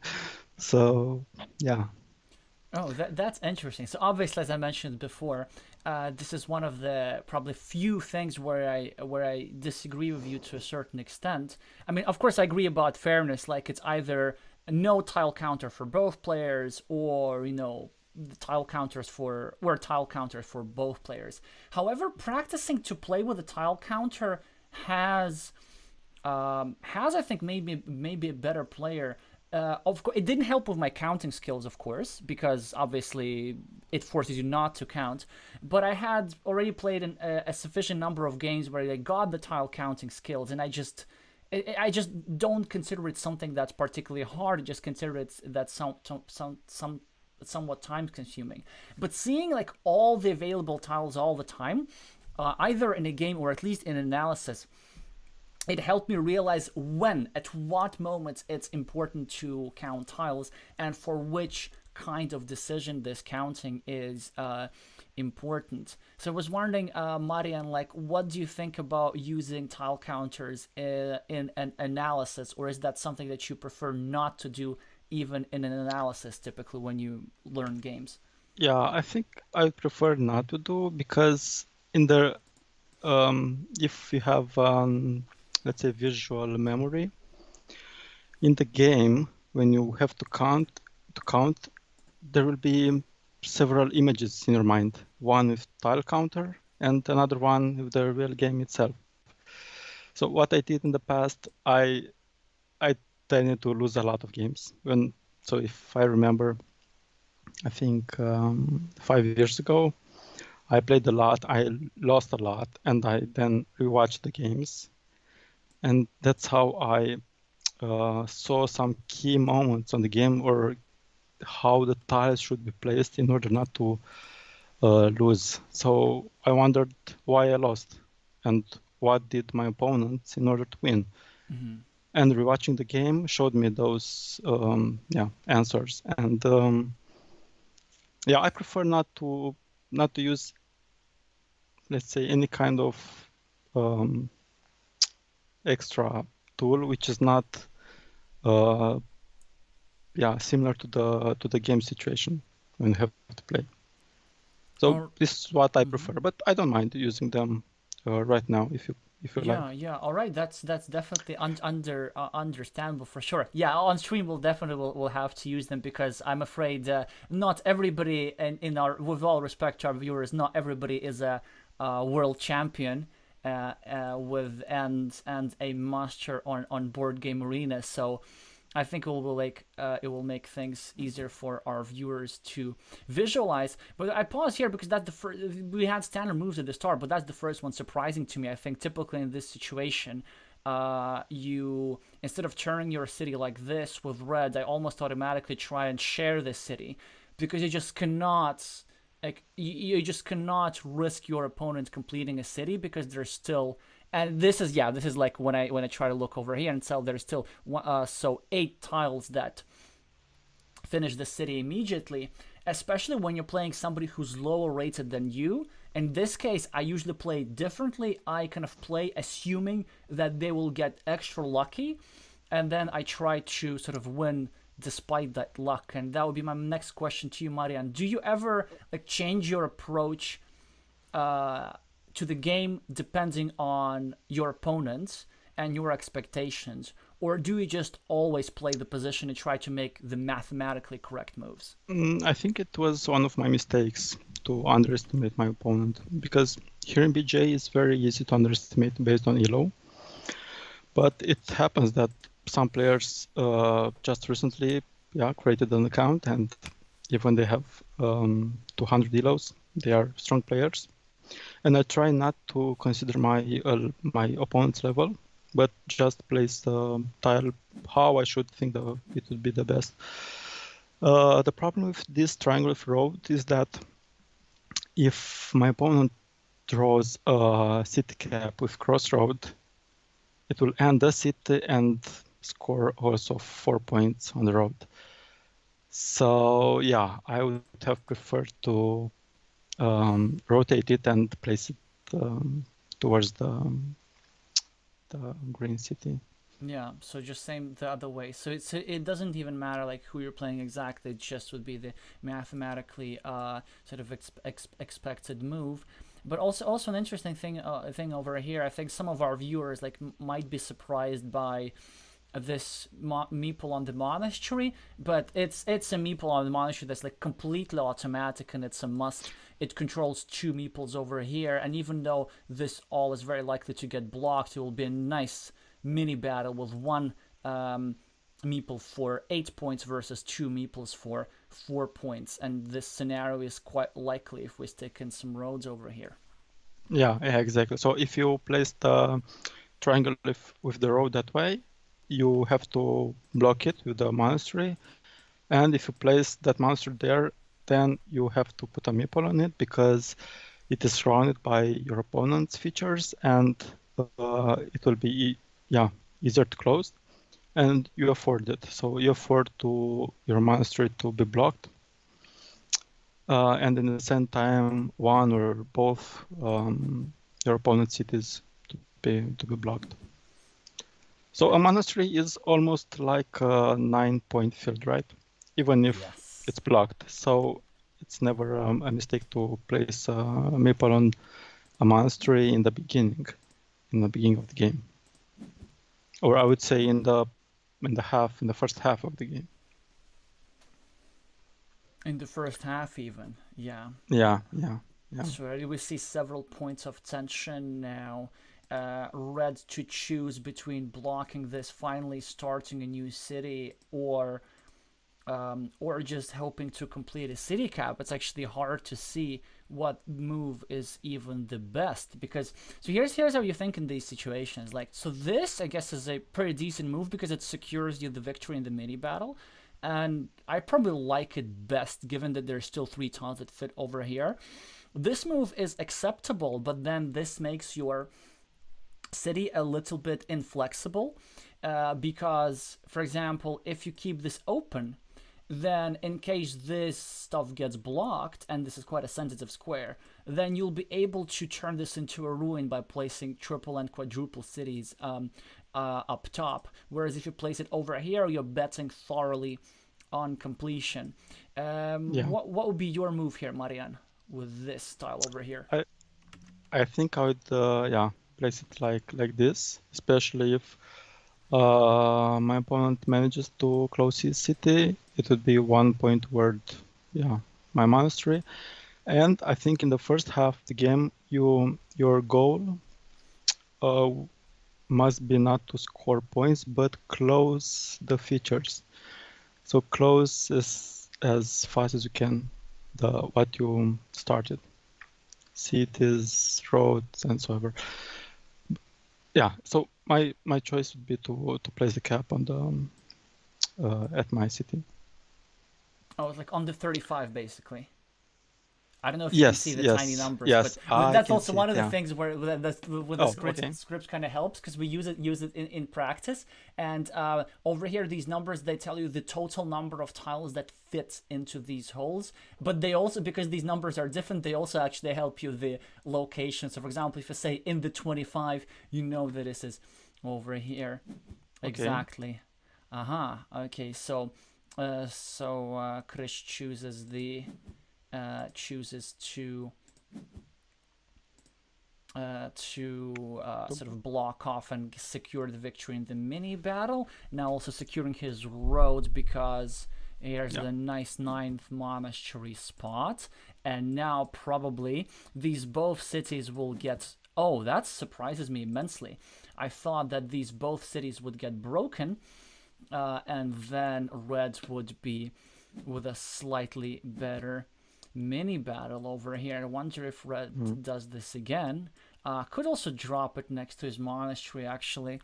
Many options over here. I don't think we need to analyze like every move in detail, but I think just the crucial junctions of the game. However, if you think there's something that's really worth our deep attention, then please stop us, Marian, so that we yeah, for this triangle, for example, I would have placed on the green city, okay, and to rotate it towards my city. Yeah. If I were red, To just secure to the be victory sure. in the mini Yeah. battle, I quite like it best. But you see, red here is typically going like quite aggressive. I think that's sort of Krish's main strength. He does have this style of having a lot of these points. But you see, now he has to resort to a block that is less than 100%, and probably he will end up spending more tiles. Well, like now I think it's almost automatic that you place it like this and then you even meeple a road. Yeah, because you cannot give your opponent this 5-point road. And now I already see what's coming there. Like this, here's the 27-point field that Krish was talking about. And probably will end up having some sort of meeple disadvantage, as he does have one now. And probably there'll be a second green meeple at some point. Yes. Oh, so that's how this game goes. But that means that Chris drew first the monastery road, right? I would expect so. Yeah. But the thing, like, whoever draws this stuff first puts it in there. Because obviously, let's say if you're green and if you draw the monastery, it gives you a lot of points, it expands you the field, and then like you can't be sure that your opponent doesn't draw it. So typically these type of holes get filled by somebody. In the meantime, our viewers, if you have any questions, then please do let us know. Interesting case of prioritization. So you see, just to take tiles away from green and make it harder to complete their city rather than continuing the roads. But I think soon we'll see some more field meeples dropping there. Oh, that's... yeah.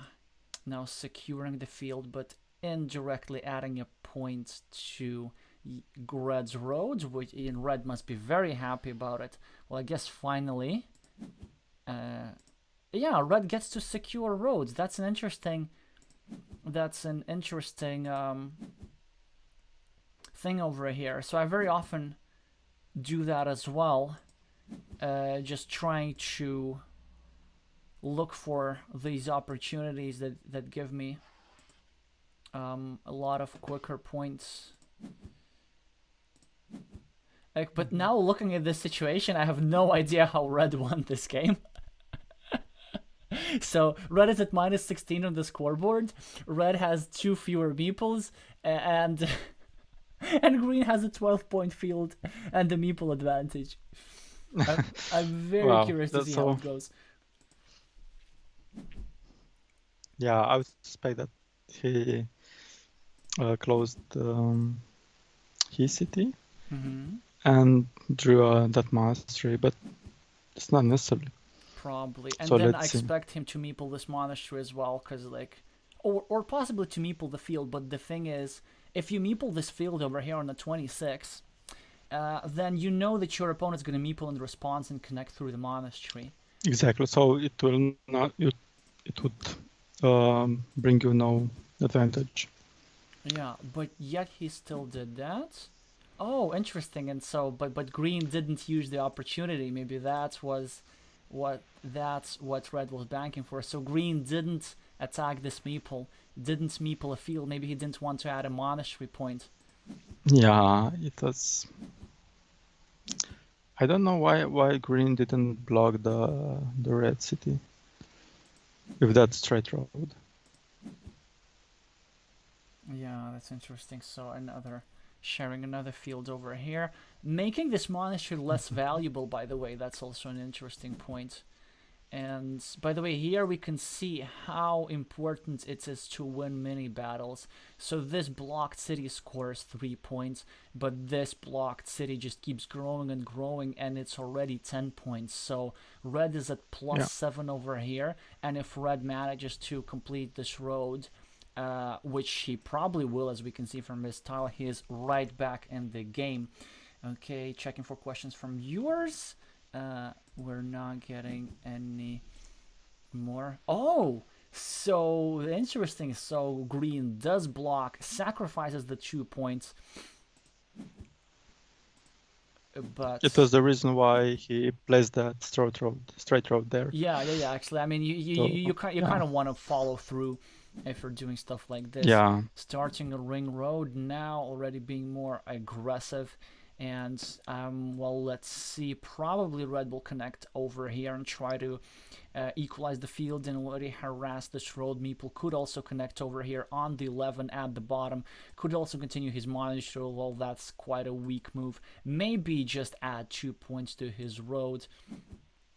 Which is what happened. Is there going to be a desperate field meeple? Probably too early for that. Now, interesting moment over here. So I think with 2 meeples, possibly green might be a bit impatient into spending a 2 point tile on a 1 point move. So it might be better in some mhm. situations to actually take 2 points and then wait for a curve to finish, because there's still 5 curves remaining, 2 of them simple curves that you don't really need to use anywhere else. What do you think, Marian? Do you think the extra point is important, or just maintaining a larger meeple advantage? So what do you think about Green's moves over here? Yeah, Green was ahead at this point. I think he didn't have to block or to risk or to. He just needed to score points. And yeah, the, I think the victory was his. But yeah, now I think he, at some point, I suspect that Green panicked a little bit and tried to secure his victory. But yeah, it's just a wild guess. I don't know. Let's see. Yeah. Well, see, for example, the first one, like, you just take these 4 points blindfolded every day of the week. Because you're making it harder to connect. Like a move that just instantly plus 7, you clean off a city cap. So I think this must have made red very happy. And so that's also the benefit of having a ruin, by the way. Red gets to have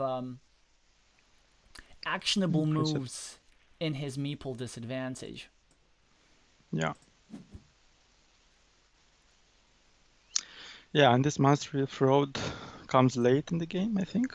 Ah, because Now, yeah, because now okay, there's no value of green placing it over here because it's not no longer completable. So instead, green chooses to just expand the field and try to win this field outright, which I guess is what will end up happening.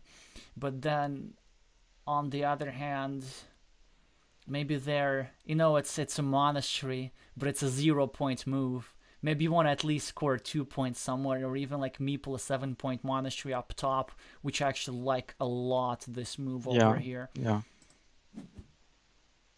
I agree. And then Red might be thinking about some alternative win conditions. Maybe he can, probably what I imagine will happen, Red will not connect to his field, and then he will have this secure field on the right. And Red will try to now save his points and isolate these meeples. Oh. Yeah, but now there's a 9-point field in the right. Exactly. Which I think green takes it. And then at the same time attacks the red's field. Yeah. I mean, but still, it looks like a game that will be extremely hard for Red to win. Well, the only good news for Red is that Red keeps getting city caps. Red got the city cap that fits in this remaining hole. Red probably could hope to block this meeple. Well, let's see. Yeah, he chose that or to score some points with this cap. So I like this move because there's still an opportunity to get your meeple back, and it's kind of important in this situation. But does green. Will green overfarm here? I suspect so, and that certainly makes sense. Oh, now it's so hard for yellow to play. For red to play. I guess just a road point or something. Yeah, just hoping to get that meeple back sometime. Just points. That road, by the way, interestingly, 1, 2, 3, 4, 5. So it's 7 and 5. That's already 12 points per road. It's almost like a small field with 2 meeples. So, and there's this ruin as well. So it turns out that disadvantage may be not that severe, and Red probably will now take 3 points over here and then hope to not to connect his meeple, just to preserve these small bit of 3 points. And maybe what also could Red do is just connect at the last moment to the field on the right to turn his 6-point field into a 9-point field to share with green, and hope that green does not connect at the end. This is one of those interesting field situations where kind of like there's a standoff until the very last tile, and typically the person with the last tile has the advantage because he gets to decide which field will be connected. And depending on the majority, like, you want to either merge your opponent's fields together or merge your own field to the opponent's. It can be super unclear. Yeah, and now even though red was, or at least appeared to be, blocked during the game, now that let's say block features transformed to very beautiful sources of points. So we have that monastery, that ruin, those roads, and now green wonders, okay, how I score points. And red preferred to take out 3 points because otherwise green would have taken those. So I think it was an important decision this stage of the game. +7, I'm just counting the points here. +11, 15, +17 for red on the board, excluding the field, and then 12 -5. Wait, +17, so that means there's only +5. Interestingly, it's like with all the stuff going on, red is only at -4, I believe, because these roads do matter. There's this big mini battle over here. There's this big mini battle over here, and probably red wants to get his meeple back, try to preserve these 3 points over here, and then with his newly gained meeple advantage towards the end, try to score the remaining 4 points that Yeah, he's missing from a victory. So at this point, if I were green, I would connect these two fields and then hope to later merge these two fields so that I have all these 9 points to myself.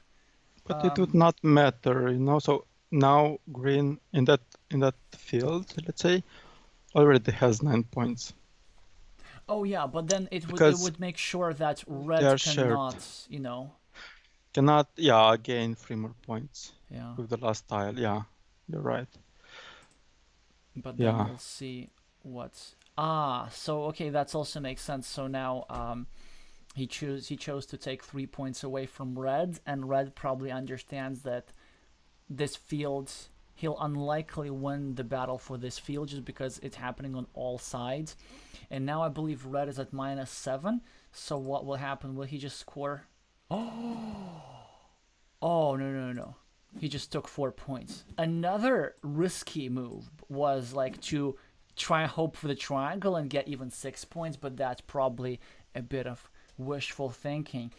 All yeah, right. So I believe, if I counted everything correctly, that red is at -6, although this may or may not be true. I don't know. Apologies to our viewers if it's a miscount, but if you've been watching my streams long enough, you know that I miscount points all the time.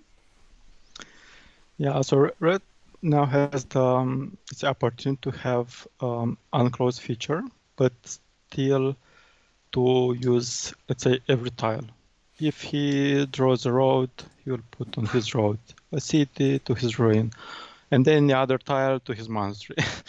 Yeah. If not, finding anywhere else. So that's why it's important to have towards the end some features where you can put the necessary tiles, I would say.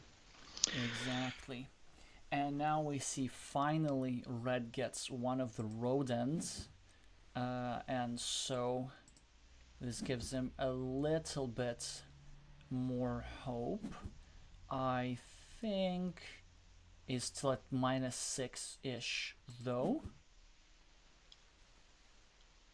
Yeah, it's interesting that green didn't use that monastery. Yeah. It could have placed it on 6 points and hope that, I think, or no, he didn't have time to close it.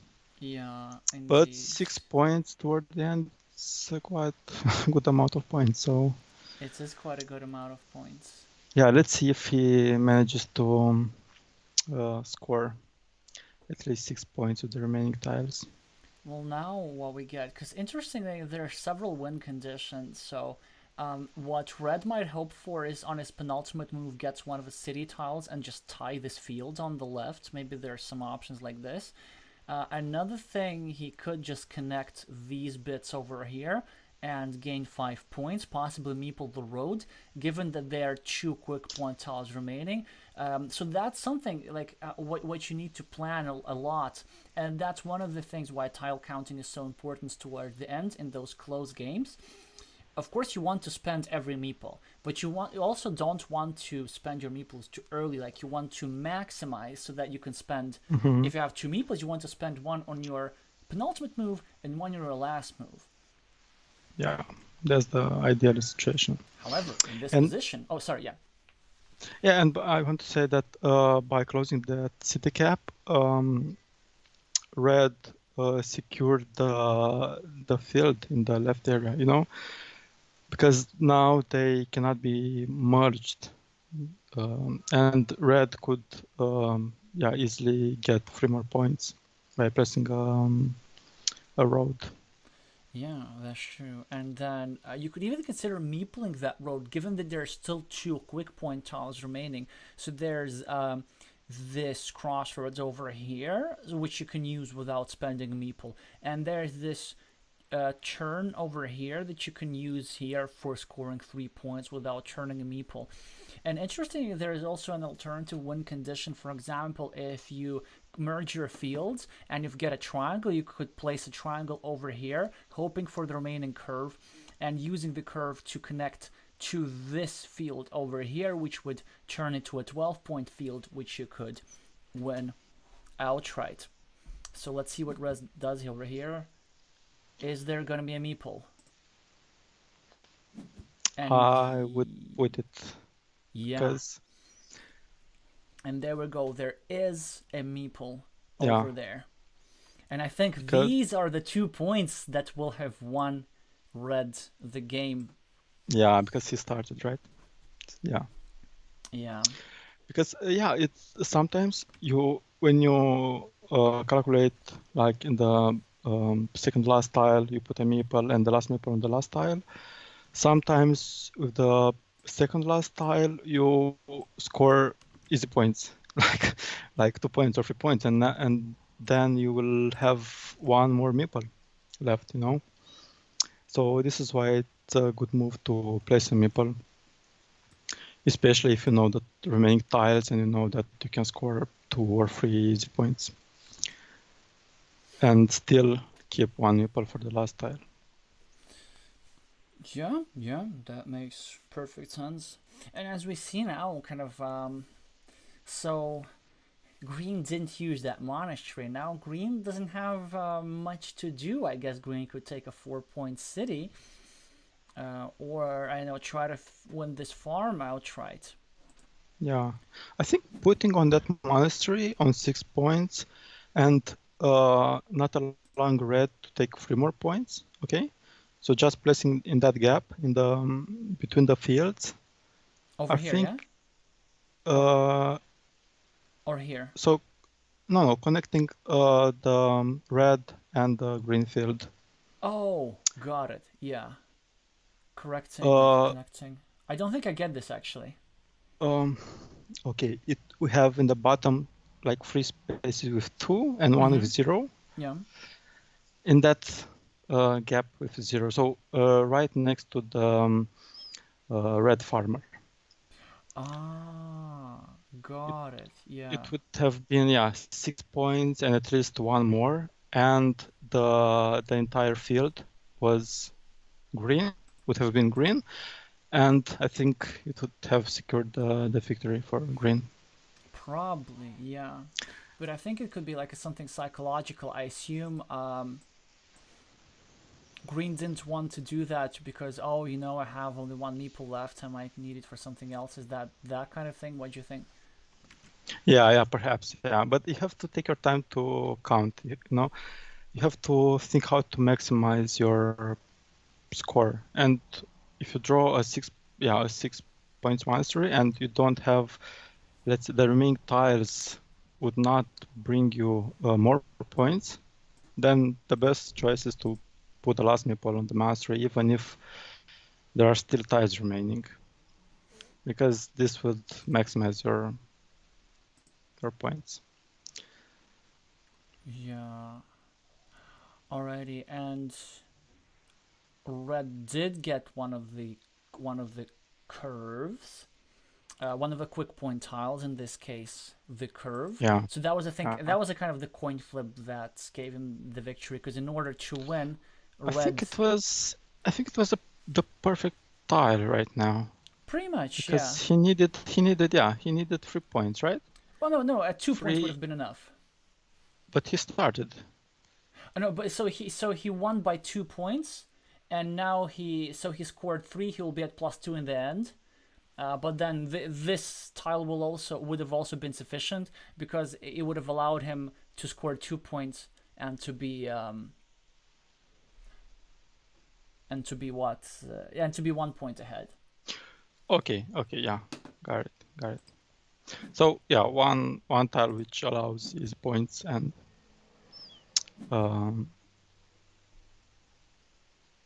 keeping the last meeple for the last tile. Yeah, and now of course Green will take the 4-point city, instead of the 6-point monastery. And red will take 4 points. I see where, but do our viewers want to do a quick exercise perhaps? Where can you take 4 points in this position?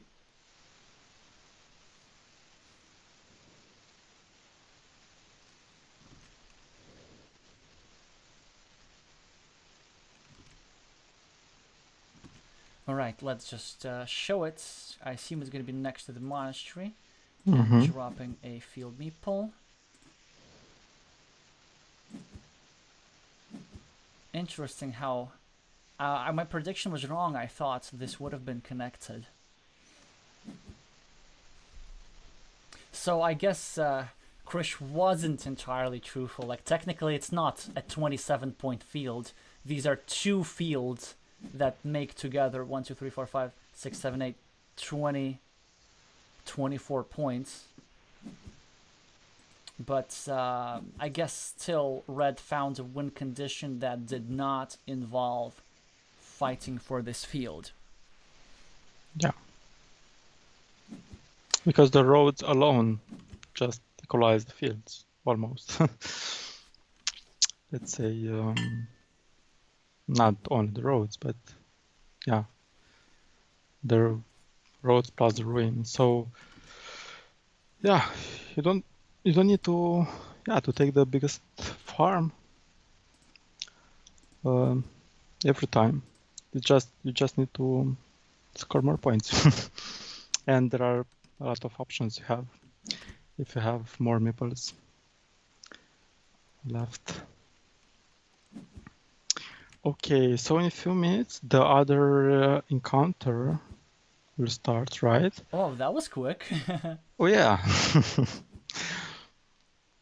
So let's preview it a little bit. Yes. I probably need to change the thing. We're gonna do that in just a second. In the meantime, I think we already all see the score of red winning with +2.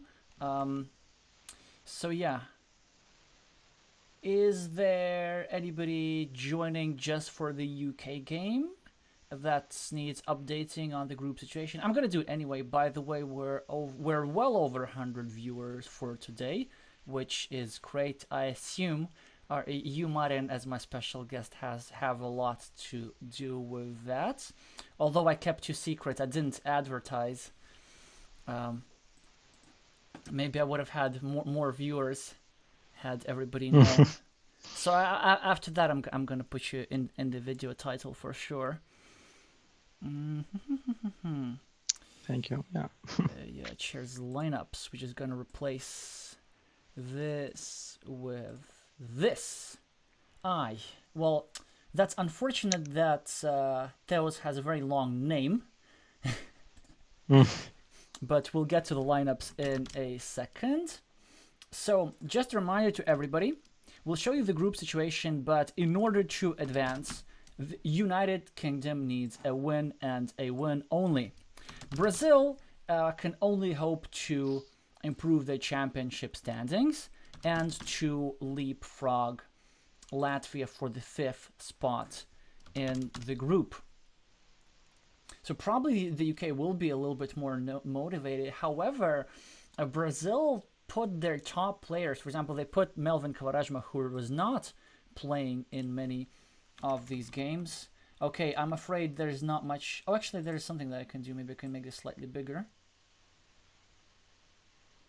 Just so that the zeros fits in.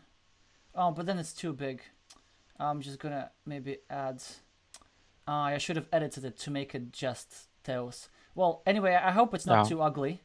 I hope it's clear enough. I think it's understandable, yeah. Yeah. It's hard to select which, or to say which team is the best, either from Brazil or UK, because they have such strong players. I think Brazil is an amazing team, but they just seem to do poorly in these championships for some reason. And even Melvin himself, like, who, I mean, obviously is one of the best players in the world at the moment, has the achievements online and over a board to back it up. He seems to like not do as well in the World Team Carcassonne Online Championship matches, which is possibly could be one of the reasons he hasn't been playing in every game. I think that in order to keep the players content, so if you have a great large team, you have to rotate the players, and I don't know. I think it's a very it's a difficult task for the captain Oh yeah, to you would keep know. everyone happy. I understand exactly what you're talking about. Like, there's so much into account into picking the lineup, because you also want to sort of both like thinking short term to hope to win the game, but then also you want for everybody to have the experience, and also I can also try to think how to line up players who are maybe more suitable for the playing style of the opposing team as well, and then somebody can make it and somebody can't make it. There's just so many factors to take into account. Yeah, I think this is the reason why this is called the team championship, because we cannot really play in team, right? We play solo games, but the team spirit is very important. And Exactly, the and and yeah. the way, uh, in the way each player feels when he's playing.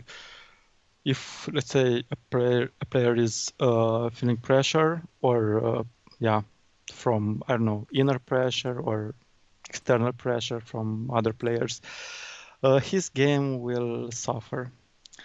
Let's see. But if the team is happy, and yeah, let's say the player have nothing to lose, then they will play in a more relaxed way, and they will bring their A game, so to speak. Well, or it could be the other way around. Like, it could be, some players need mobilization, like to know that they're actually fighting for something, and then they play their better game.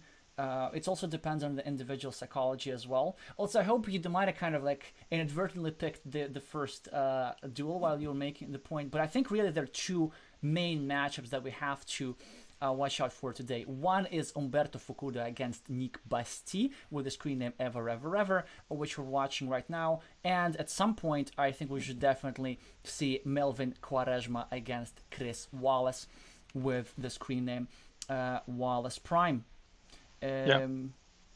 Yeah, and this one we can do between the and then amongst the other three encounters.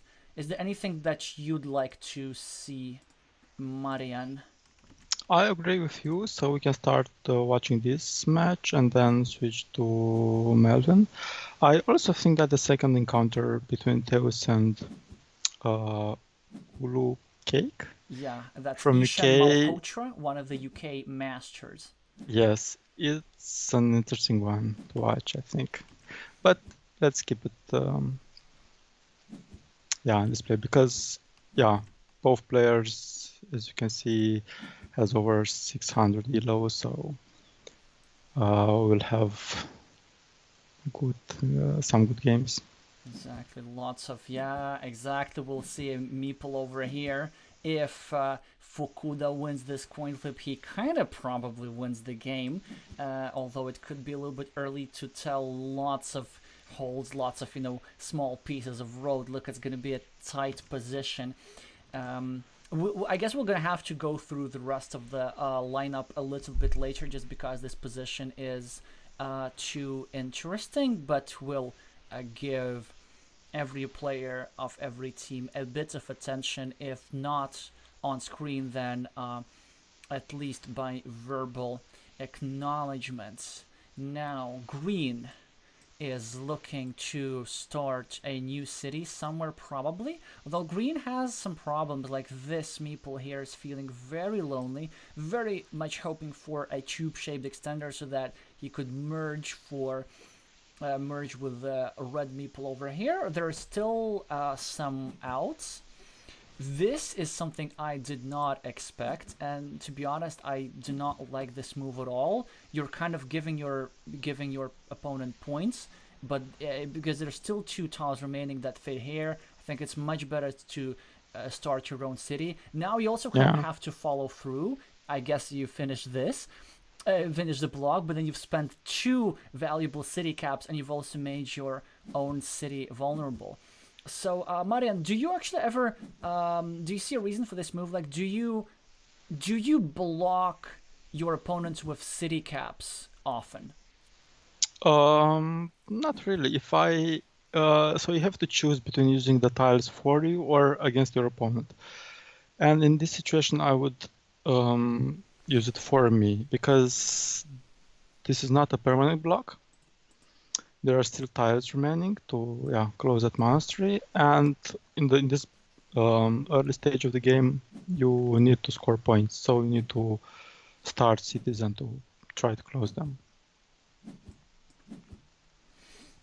But it depends on each player's style, because if you are let's say if you play to block in the first let's say half and then try to score points, perhaps you will.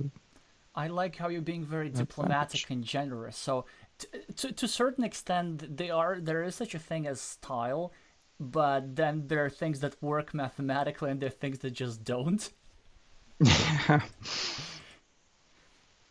Well, now but because Green managed to win his coin flip, he's now in a good position. And yes, Red is about to finish his cities and get the advantage on the scoreboard and get some meeples back. So don't be too mistaken by this meeple advantage that Green has. But his temporarily meeple advantage that he has, there is one move that he's very, very tempted to play. And I think after thinking for a minute, he will end up doing it, and it's of course trying to snatch this huge city over here with one of the 4 remaining triple cities. Triangle goes over here, and then you get the city.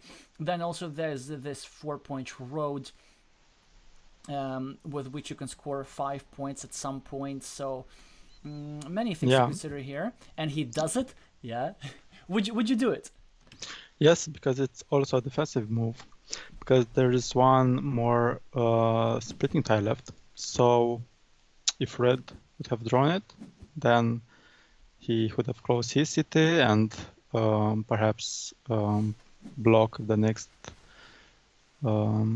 chance my city. So it was kind of forced to place it that way.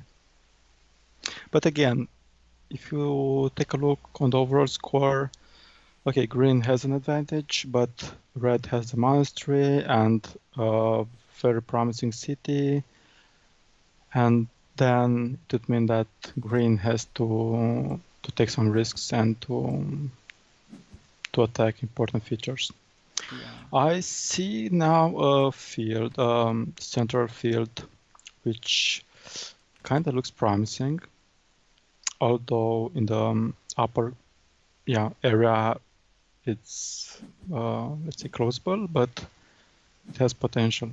It's going to be at least 9 points, so that's kind of how, when your opponent is about to complete a city, that's what you do. So Green goes for a classic compensation. Now it's a 6-point field, and if this gets completed, then it's going to be a 9-point field.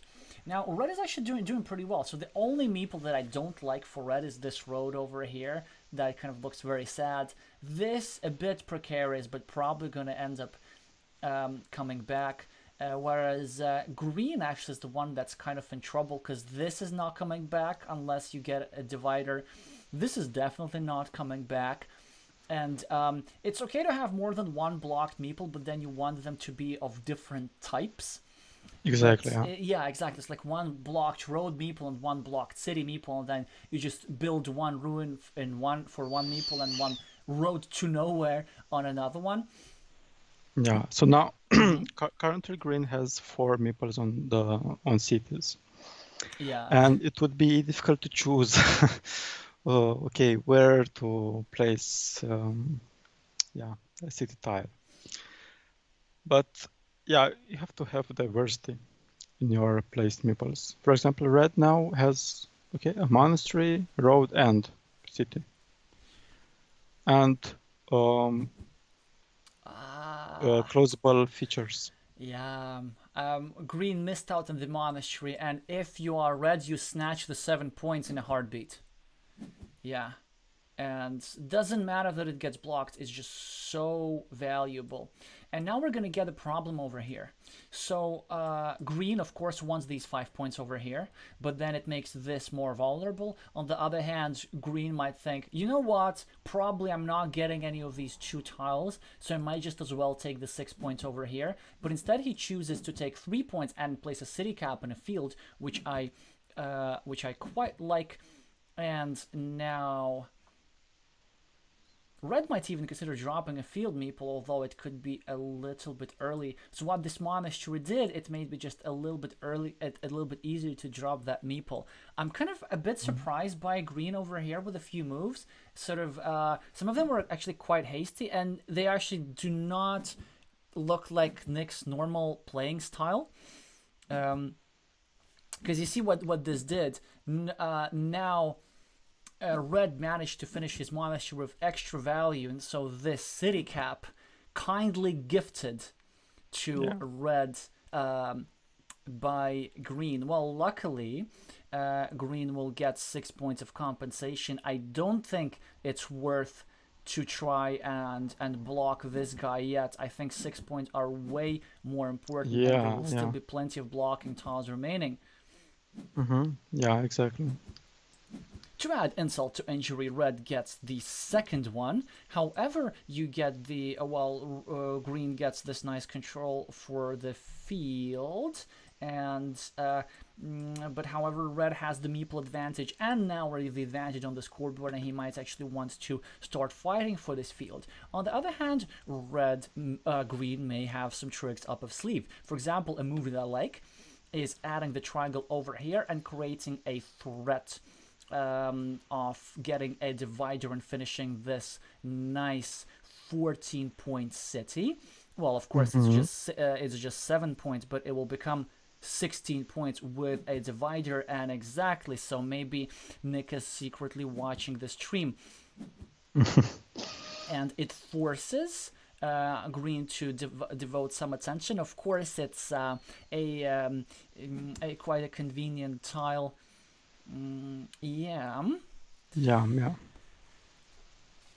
Lots of blocking we see these days. Now we know, well, green needs to get the triple city over here and the triple city over here. In the meantime, I'm pretty sure that red can safely continue his city, because if the city gets attacked, this will create a blocking platform for this square, so it's not advantageous for green to start an attack on this city, and if he does, then red will get immediate compensation. I like these 2 points, not just taking 2 points, but also taking away a field connection spot. Not that it will stop red from connecting or continuing his road, who knows. But I kind of like the move that starts thinking about the field, or does it? Actually, Marian, what do you think? Like, should red even be fighting for this field, or should just red try to get my favorite thing, the fieldless win condition? Yeah, I think he must wait for the moment, not to attack it right now, because green has only one farmer. Okay, so it's easily attackable, that field. I think red should wait, especially where he has advantage, I think, with that monastery and the city from the left. The field is not his winning condition, so he must wait and see. Perhaps if he considers that is the losing condition, not taking the field, then he will attack it. But for the moment, I would wait, because green has a lot of blocked meeples, and it's let's say less likely to come with a backup on the field. That is true indeed. On the other hand, Red also has some block meeples, so this is permanently blocked. This road meeple is not coming back. However, this monastery is actually feeling great because there are two tiles remaining that fit in this hole that will work just perfectly. And I think Green did what he has to do because you can't allow this. I am kind of surprised why a Red wouldn't block over here, but I guess that makes sense. It's rarely a mistake to start a city, especially where you can get an easy meeple back.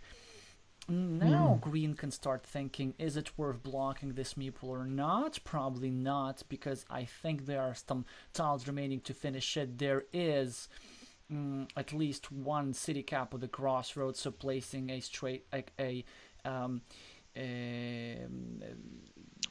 T-shaped crossover here doesn't do much. I guess probably just take points up top. Or take 2 points here. It's not that obvious. I like up top more because it removes one connection through a curve. Like,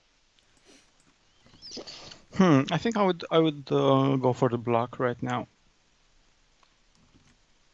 But you have to calculate if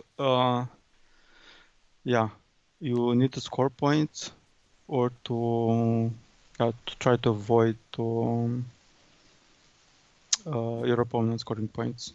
oh, well, this move worked out just fine for him.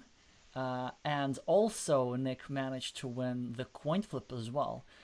Maybe he was actually banking on the fact that he needs to get a bit of luck to catch up. Now, again, another dilemma over here. Do you take the 6 points or do you take the 2 points and drop the city cap?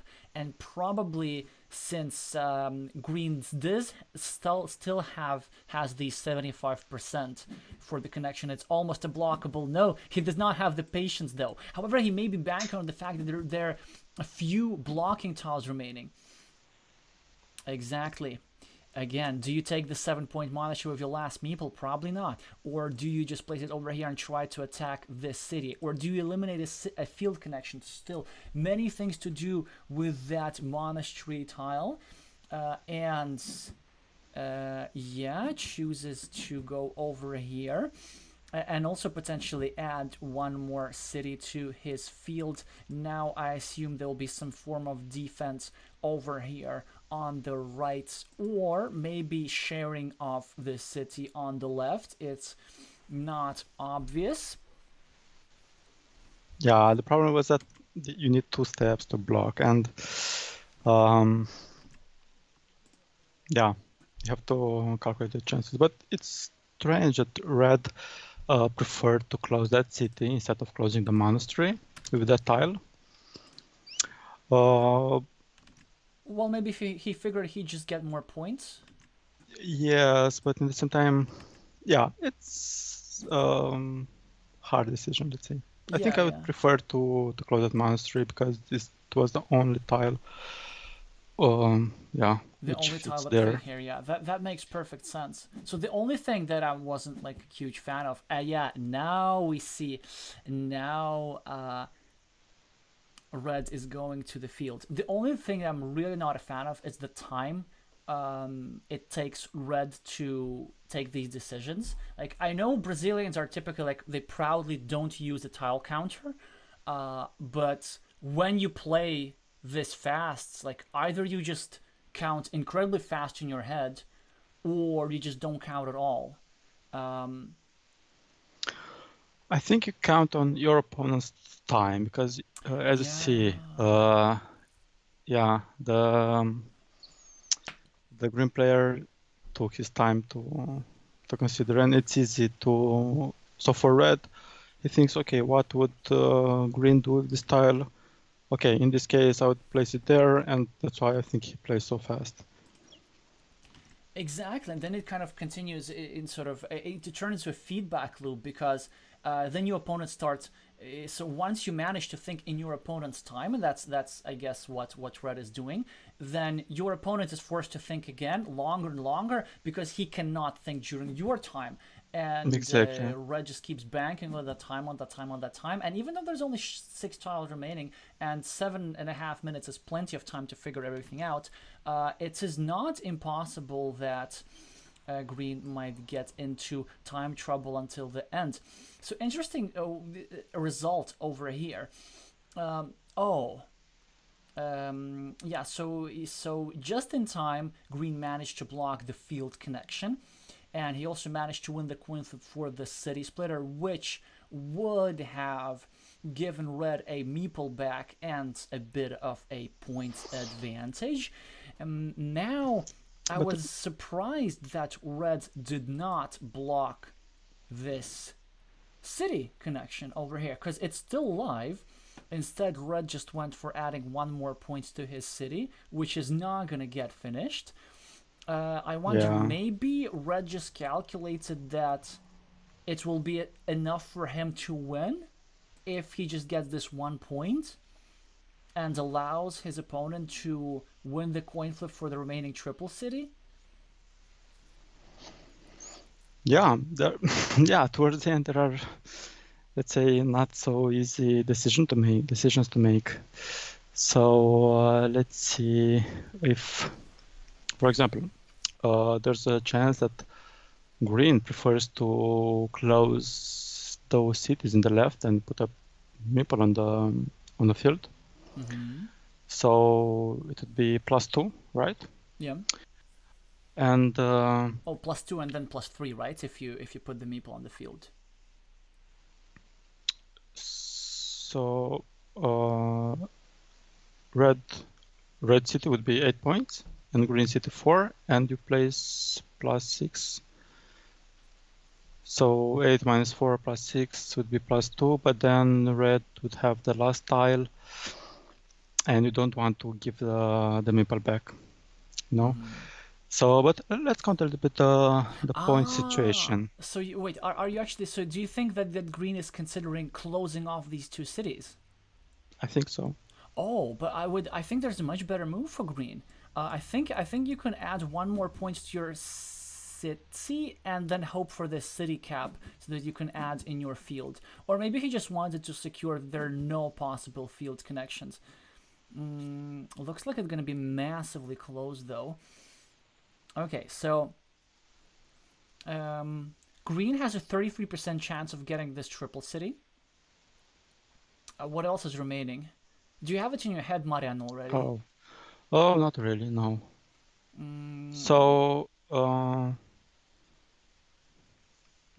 okay, let's count a little bit. No, wait. I think there's one straight road. No.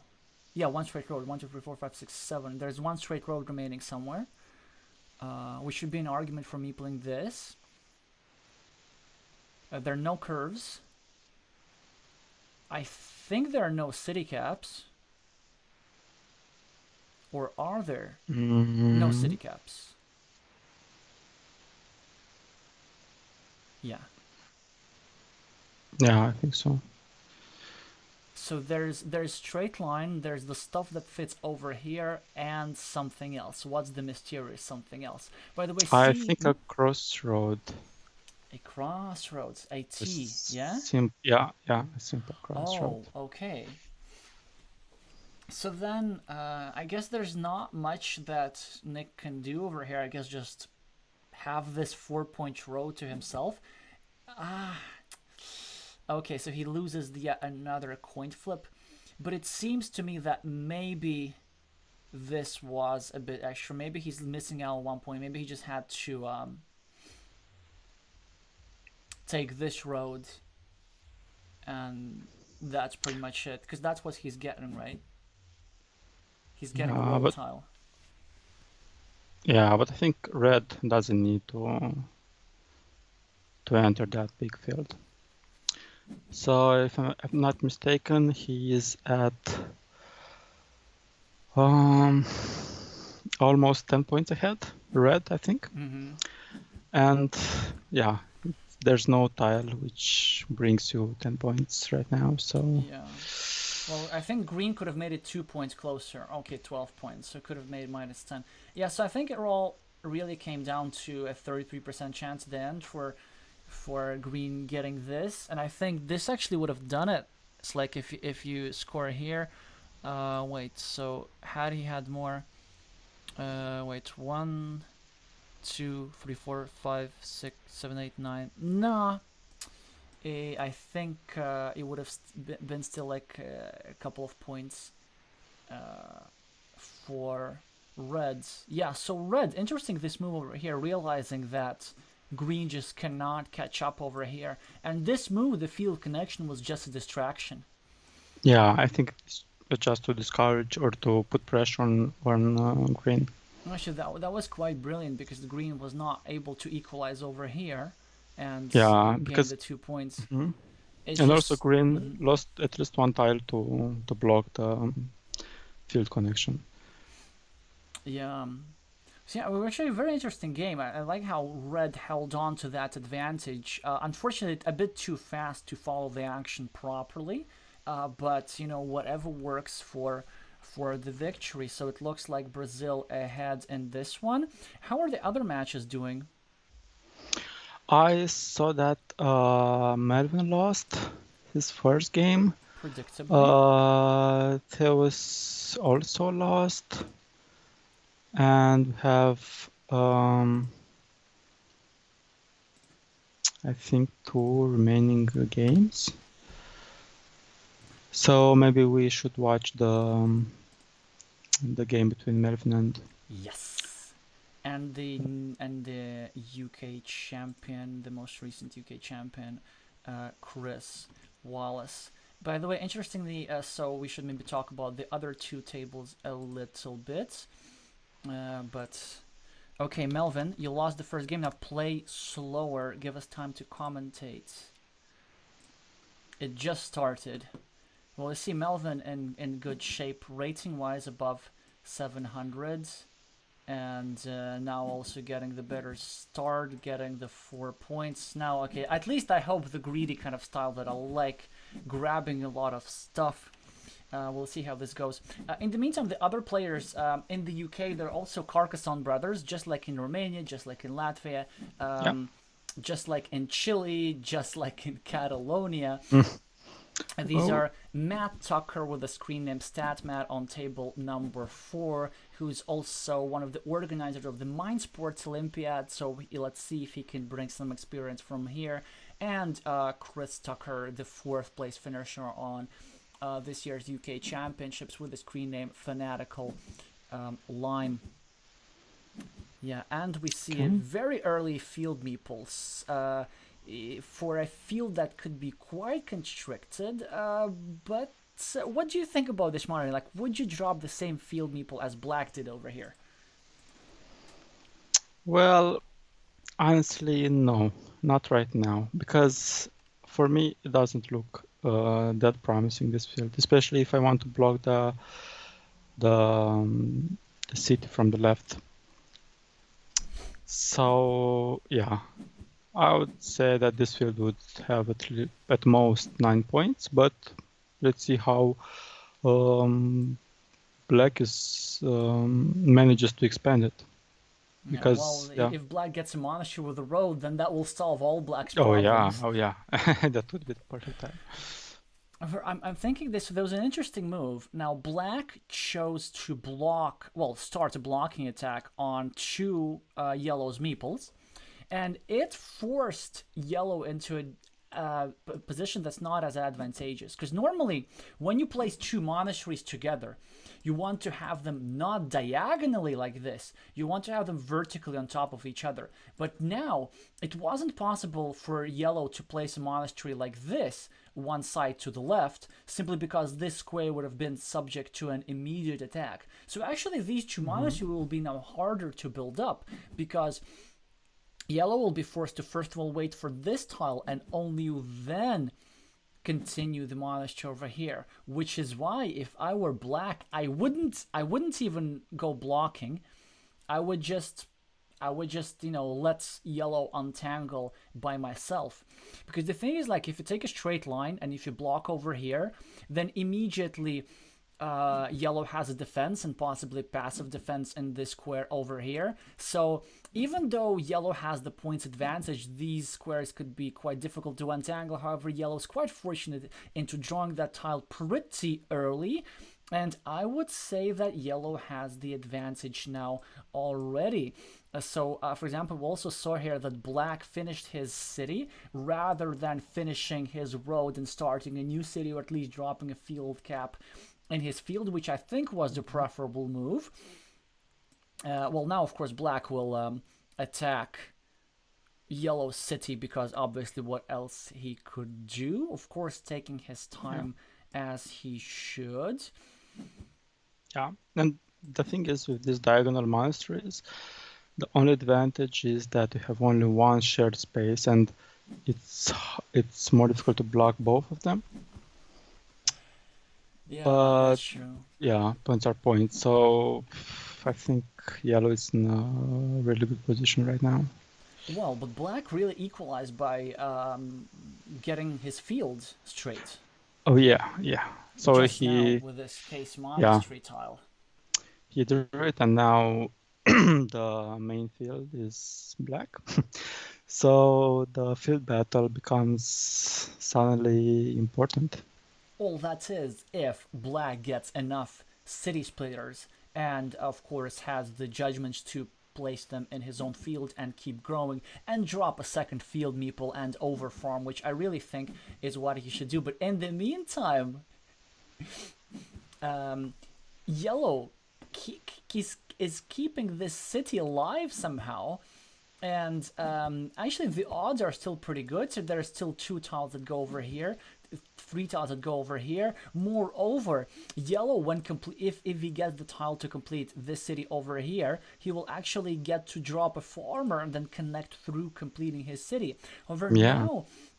So that's, let's say 75 times 88 is what? It's roughly 66% chance, so 2 in 3, which is why he hopes to continue doing it. The downside is that he cannot continue his city, because then it will create a blocking square, which is why, again, I think black should not do this, because it immediately allows Melvin to complete his city, because you actually want your opponent to develop awkwardly. Because you see, because you're actually making it profitable for your opponent to complete his city. As now Melvin was able to complete his city with passive defense. And now if yellow gets a curve, he will even pre-build a 4-point road. And this is exactly what will happen right now. So I'd say that at this point, yellow has at least a 66% chance for an outright victory in this game, because this city will be sufficient, especially with this road. It's also maybe black gets some out here and there if yellow draws this tile late enough, but I think now black has to start banking on yellow simply not drawing these tiles. Yes, now yellow simply has to wait patiently to close his city, but and moreover he will get some extra points on the roads. So yeah, that looks pretty good for yellow right now. Yeah. However, okay, so we go from 66 to 75. Now we go from 75 back to 50, because Chris was able to draw one of the tiles that go in this city over here. And also with this move over here, which I think was craftily played, Chris is putting a lot of pressure on a range of yellow meeples. For example, this guy feels quite lonely. This monastery square is already double vulnerable. And finally, this is likely to be blocked, in which case Melvin will lose a mini battle. Now, actually, also Melvin has to choose. Does he connect and equalize this mini battle, or does he block the city? He instead chose to block the city, because there's only 1 starting tile remaining, which of course means that Chris almost automatically will save his city and leave himself this 50% chance. But not just a 50% chance, it's also a 50% chance with a pre-built road. Yeah, exactly. Yeah.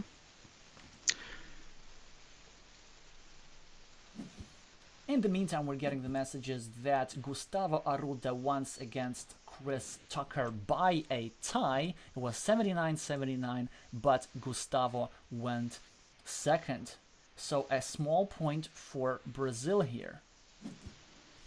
Yep. So in the meantime, Black recognizes the risk and the chance for Yellow closing that city and tries to minimize the damages and comes with a second meeple on the field.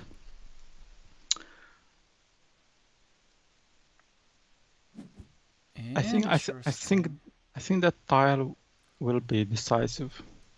Okay, I actually I have an idea what Melvin could do right now. Do you know what Melvin could do right now? He could attack this city, the shared city. I think that was he's gonna do. Like this. So he's going for the 75%. I thought he'd do it the other way, giving himself more equity. Because there's 1, 2, 3, so there are 2 triangles remaining. Of course, it's a huge impact tile. Yeah, of course. But yeah, it's kind of, I would say, risky because if it was his last meeple, and I think I would have preferred to just close my city and have let's say more chances. But that's kind of what Melvin does. Basically, he just sets up for these high risk, high reward situations. Yeah. Obviously now, like, believe it or not, Yellow has fantastic chances. Like 75% just for this one huge city. It's gigantic. Okay, well there's actually one splitter tile left, but it's less. I just recently calculated this. I forgot what were the odds. You know, when your opponent has one tile that you need, and you have. Actually, I could even check that because I've made a little bit of an Excel formula. Can you take over and comment on the action? I will look up and count the exact probabilities. I just like this too much. Okay. So on the scoreboard, both players are almost equal, but Melvin threatens with that big city, and I would say both cities. But on the other hand, Black has the fields. I think already won the field battle, and I think that Yellow would not even fight for it. And I think now Black is thinking how he could win that game. In the meantime, I got the odds, and at the time of the decision, considering the splitter and considering that the triangles, the odds of Yellow completing this city before Black draws a divider were 69%, like just under 70%. In the meantime, they are now rising. They're now just slightly over 70%. So I just recently worked a lot in just manual labor in Excel, trying to get more probabilities for the standard situation. Definitely something that is coming up in my new videos. Yeah, that's very useful to know. But in the meantime, so Black manages to draw the city cap, the curve, which Yellow needed for his city, and so already 50% gone here.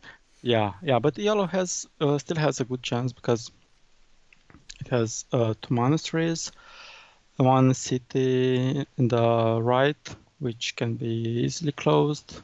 Yeah. And And also, we shouldn't discount the points from this ruin over here. Even though the city is not yet completed, Yellow actually didn't invest too many tiles into it. Yellow did put in some city caps, but this city cap gave him also 2 more points over here. This city cap was closed like this. So Yellow didn't lose much, and this city by itself is worth 9 points. It's like a small field, or slightly outweighs an incomplete monastery. Yeah. So also, and now this Black Meeple is not scoring much over here. In fact, it's in a losing mini battle, 3 against 9 over here. So the only menace I think that black has is this 12-point field right here, which is completely uncontested. Well, and then of course this second meeple will eventually serve as an insurance. I think the meeple count could still resolve a lot because I see a juicy 7-point road brewing. 1, 2, 3, 4, 5, 6, 7. There's still 2 curves remaining that can make it happen. Yeah, I would say the situation is balanced right now. Yeah, even if yellow has the first chance to win this game, but yeah, it depends what tiles yellow will draw. Exactly. And now we see black in the think tank there, and I'm pretty sure yellow will use black's time to figure out his next move. Black has a range of options over here. He could consider just blocking yellow's monastery, just because all the cities with a curve have been used, if I'm not mistaken. Or he could just consider continuing his monastery and dropping a city cap with no meeple, and no, never really a mistake. Yeah, I think it's a good move to put this cap right next to the yellow's city in the right and not meeple it. But of course, another chance is to, which proved to be better, to just place it on his field and By the try way, to that score was an 7 important coin points. flip as well, because Melvin now drew the tile that black needed over here to score a 6-point road and have a shot at completing his city. Also, we see that Melvin now with this move does something interesting. So he constricts black's field a little bit, continues his monastery, and also he hopes to take this road after completing this monastery. So both opponents now drawing the tile that each other needed. Now Chris drew the triangle that Melvin needed over here. Melvin drew the divider that Chris needed over here. And so now there's only one triangle remaining, and it's a coin flip. So just your good old 50% with no additions. Yeah, a very interesting move. So now Melvin draws the splitter, and he still prefers to wait for the simple triangle. What would you have to do? I would have thought a lot. I would have counted my win condition, and I think that's kind of what you had to do. Because, well, if you get your meeples back, you might just not have enough time to deploy them, because you also give your black meeple back, then black immediately takes this 6-point field on the right. And I think Melvin needs to meeple now and hope for a curve. Well, lots of hoping going on. So possibly just yellow decided that also he didn't want to give black 6 field points. So that's quite understandable. Also wanted to clean off a city cap over here. Also wanted to create a blocking platform. I'm surprised he decided to do this quickly, but Melvin kind of typically does play quickly. Yeah. All right. So so here comes the splitter. So he is the vertical divider. Las tapas. Actually, I forgot. The other one was ortogonales, but how do you say this one? I think the perpendicular. Yeah. And so actually, I like the Spanish name for this tile better than the English one, because it's less biased. Like we say the splitter or the divider, and it has teleological implication, like that you're gonna use this tile to split or to divide. In Spanish it's just like parallel caps or 90 degrees caps. So it doesn't tell you exactly how to use this, but.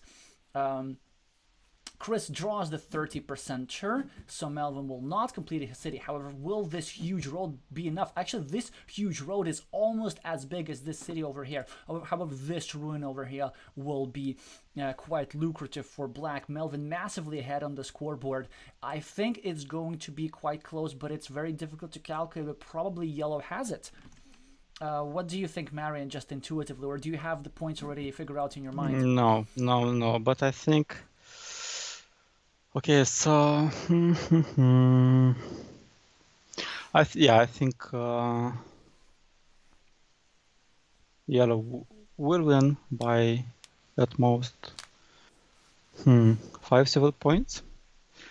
That is without calculating anything. Yeah.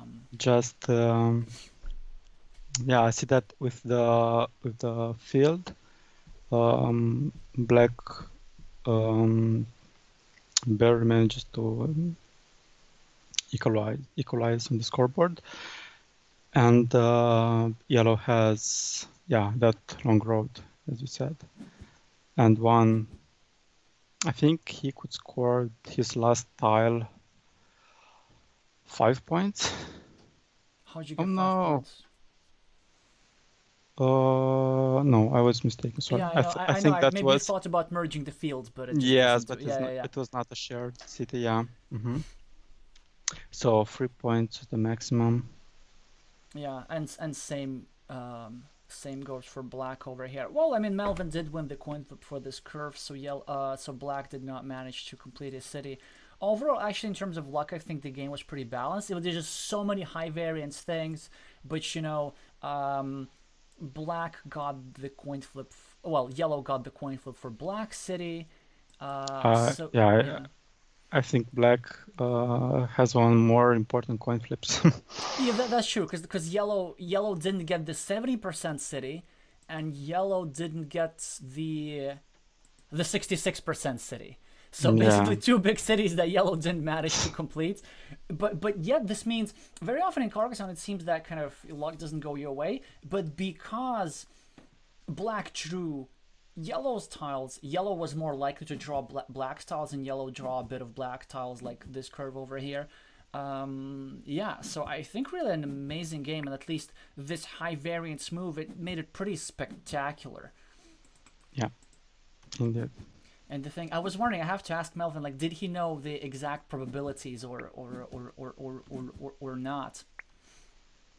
But I think I would have closed that city. I don't know why. You have to follow the trend, So if the trend is that you get unlucky, but it's I mean, it's well, I mean, I'm kind of very cold about this. I just don't believe in that kind of thing at all. yeah, I mean they're fully. But so my instinct would have been to close that sit and free two of my meeples, and then score more points with it, because it was not a winning condition for yellow to close that city, right? Probably, I think. But then, on the other hand, it's just nice to have 70% of the game in the bag.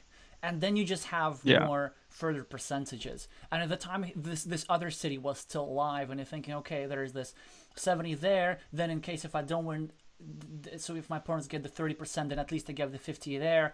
So really, like Chris only had 15% for neither of the cities being completed, and come on, that's pretty hard to accomplish. And so black did get the 15%, but at least yellow had something else to show for it. So in fact, that just shows like how much in control was yellow in this game, and this move especially. I just like spectacular stuff like this. Yeah, Melvin's style is spectacular because it's so should I say it, unexpected. He scores so many points where you wouldn't thought he will, and he managed to win this game even without drawing his tiles. So that was incredible. Okay, interesting. We're getting different probabilities in the chat. So Kirill is saying 53 or 55%, but I'm not quite sure about the situation that you're referring to. Then Daniel's saying that there was 58% for the big city, I assuming the big city on the right. But I kind of, no, I don't think I quite get this, because also the chances that uh, you need to draw two tiles before your opponent draws one tile, basically. Yeah, I mean, my formula is not perfect or anything. I'm still working on it, but at least intuitively, like something closer to 60 something, 68 does sound right. So if you're Daniel, if you're happy to share your calculations, I will be most happy. I'll include it in the probabilities video at some point. Yeah, these probabilities are let's say good for the for the how should I say it?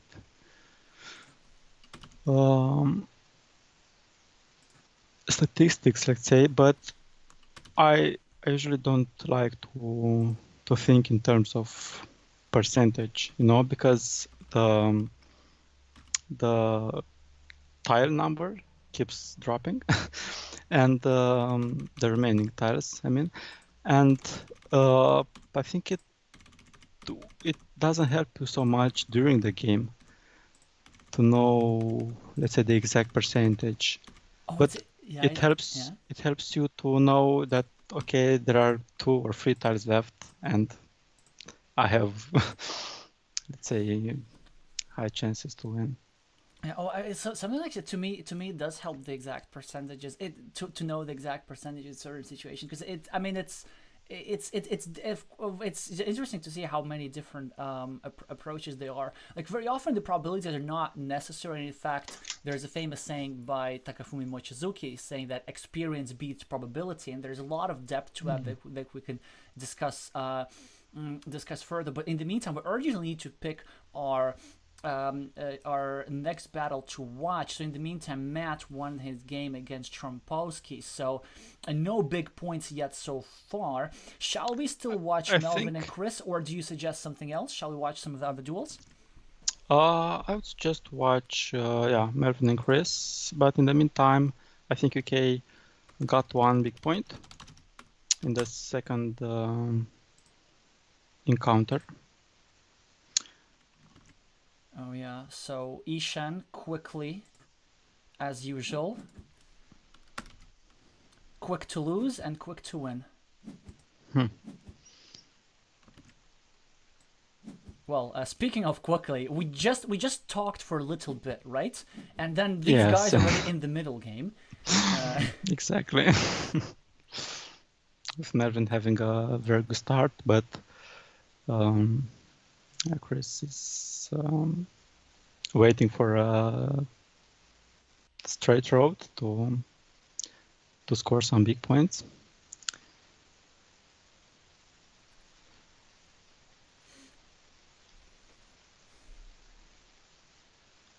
And now Melvin is decided to battle for the fields.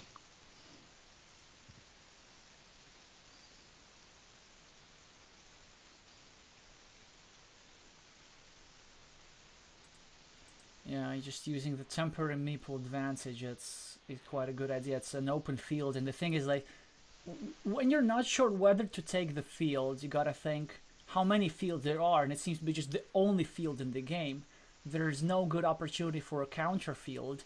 Well, maybe if you get a horizontal this 90-degree city splitter, you can like drop it over here above and start a counter field with 1 meeple for 9 points. But then again, it will be pretty small. So thankfully, Chris is taking them. Let's just have a look if anything's writing about probabilities. All right.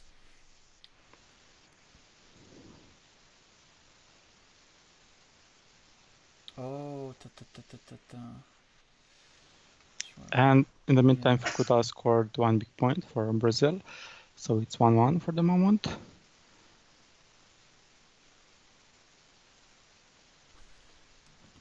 1-1 where? So wait.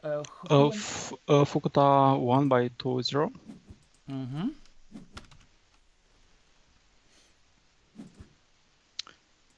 And yeah, I think in this game we are watching, players should take more time to think, because it's a deciding game, and they have to evaluate more the situation.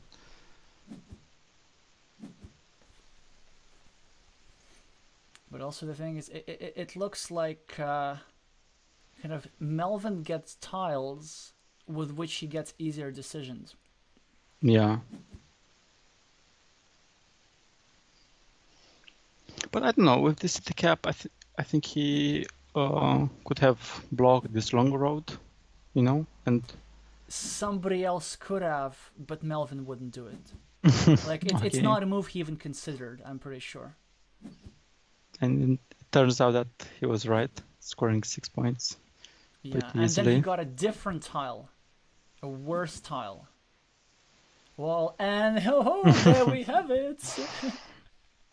Chris just completing this monster city with 3 shields on it, and getting back in Uh, the game. And it's just quite not easy to say who has the advantage, because yellow does have the control in the field. Okay, and now black 1, 2, 3, 4, 5, 6, 7, 8, 9, 10. So it's a 10-point road. It's almost like a field. Um, yeah. I think black should be perfectly okay with it being blocked. Melvin now goes for a risk because it is a risky way of completing your city. But given that so many triple cities are out, you have way less equity of hoping to build it around this, because the standard move in this situation is to place the triangle below so that you can place another Hmm. triangle and then a triple city. But so many triangles and triple cities have been used that Melvin is now hoping for a city cap instead. So I think a lot of tile counting is already going on in their head right now. Yeah, as it should. Yeah, I think it was that that kind of move as you described. It was let's say more defensive move, but yeah, Melvin, we know that he plays in attack mode and then scoring more points quickly. Yeah. But yeah, this field is growing and growing. So with Melvin having 2 farmers on it, it's difficult to lose that battle. Certainly helpful, and it also will depends a lot whether he gets to complete his city. So yeah, Chris now taking his sweet time and dropping a monastery, maybe giving Melvin some hope, some false hope. Maybe he doesn't do it. Of course, you always do this. And look at that, Melvin just makes it harder for his opponent to connect to his city. Hmm. And well, seeing a black style, we know it's exactly justified. And also because you have a piece of road over here and a piece of road over here, it also limits the number of tiles how you can even start blocking the city. So it's quite nicely covered up, and probably black should start planning for this city being completed, basically. So it looks Yeah. increasingly more that black's win condition might be, after all, connected to this field. So probably he should hope to get his meeple back over here, because it's quite vulnerable, to complete his monastery, which he could. 1, 2, 3, 4, 5, 6. So there's still 3 curves. You might even put this. You might even start a new city over here. That could be a legit move, for example. Yeah, and then possibly to connect to the fields, tie the field, and then hope that this road will be enough. Instead, he goes for the field just straight away. I'm surprised by Melvin move over here, but okay. No block, although actually very quickly in this situation I would have considered immediately start to block his city, because the threat is of yellow Yeah, completing his city and dropping a field meeple, and it's such a huge priority. Like, you cannot allow him to do that. exactly. Yeah. And again, like, what do? You kind of have to, I invest the meeple to tie? Yeah. Ooh. Okay, interesting. Black saving yellow city over here, making it harder to block. I mean, there weren't many good spaces how to put this tile anyway, but looks like the game is shifting into yellow's favor. However, we get a meeple back, says black, and then black's about to get another Monash meeple. And black still has the 10-point road that we should not forget about. Yeah, indeed. So I think his attack for the field was not necessary, A bit but premature, I'd say. yes, and premature. But yeah, let's see. Because then you still you commit the meeple, and you just don't have the fieldless win conditions anymore.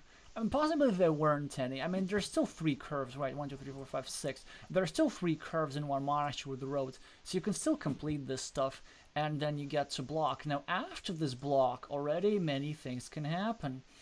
Because, like, Melvin probably has to clean off a city cap, I guess. I don't see it just doesn't seem that it could be a good idea saving this meeple. But it's not a clear-cut situation. I would expect him to use a good minute over here, at least to have some calculations. Of course, goes for the standard safer move of cleaning off a city cap. Now probably Chris will either block the city or take his monastery first, probably recognizing that this city is still vulnerable enough and there will still be time to block. However, there's a potential 5-point road lurking over here. Melvin will likely to continue his city somewhat and still have some equity for a Hail Mary completion with the 2 remaining triangles. Oh, wow. Like this even. Very interesting. So both players now picking up the pace in the game. I think this is now a tile which really requires decision and some deliberation. I don't know. What do you do here, Marian? Do you like drop a field meeple somewhere? Do you just take a 5-point road? Do you start a city? Do you start a counter field for 6 points at the top? There are just too many options. Yeah, so I think if black put the first meeple, he is forced to put the second one on the field battle. And yeah, I still think that yellow doesn't need the field. I think he just hopes to score more points and to build an important advantage on the scoreboard. Because black now has, okay, assuming that he attacks the big field, he requires 3 tiles to equalize the field situation. And in the meantime, yellow would score there. For example, it's a 6 points field in the upper area, and 5 points road. So there are still many points open on the map. But now that I think about this, is there any scenario how black gets 3 meeples on the field? Yes, I think so. So how many simple triangles are left? 1. 1, and no splitters? 1 splitter, I think. And 1 splitter. So yeah, there are several entrances on the field. And this is why Melvin does it. I'm actually surprised. I thought Melvin would first of all take the city cap. But I guess Melvin wants to make sure that there are no shenanigans. And still, it's a 6-point field. Actually, I start rather liking it. Now, Chris kind of has to connect. I mean, if you start playing like this, then you kind of gotta double down. And hey, and Melvin has a 9-point field. He doesn't even care anymore. He probably won't even put the triangle there. Exactly. Okay, so this is the perfect tile for Chris. At the bottom, 3-point field, and then connection with tempo, because there's still 1, 2, 3, 4, 5, 6. There's still 2 crossroads, and so if you put this over here, okay, that also possible. But I like the other one more. The other one was better. Maybe. I don't know. I'm not sure. Just because of that tempo, because you get the tempo. It's so nice. But he preferred to take the other field. In the meantime, everybody's sending their predictions in the chat. Lots of predictions. I probably have to go through them, and then I'll make sure I'll time them right for the proper tiebreakers. Yeah, you could take into account the grid of who playing who. We will look at the quarterfinal pairings at the first playoff round pairings. I'm not calling it the official name because I'm not a huge fan of it. We discussed this before on stream. In the meantime, Chris, I guess, will probably continue his road, although he could consider dropping it in second, another meeple over here, and then hope for a crossroads over here. Or he could drop a field meeple over here, which I also quite like. Still many options for black. Well, if anything that Chris knows how to do, it's comebacks for a field, because that's actually how he won the UK Championship. Yeah, so he was playing against Daniel Chang, and this game is even on YouTube. I sent the link to that on the previous stream. It's on Dan Char's channel, and basically Daniel Cheng was like leading the entire game. He had two meeples on a big 21-point field. But then also Daniel was super short on time. He ended up with only 2 seconds, and Chris started Wow. pressing on time, and then just with his last 3 tiles or something, he just suddenly connected his last two meeples on the field, equalized the field, and won by 1 point.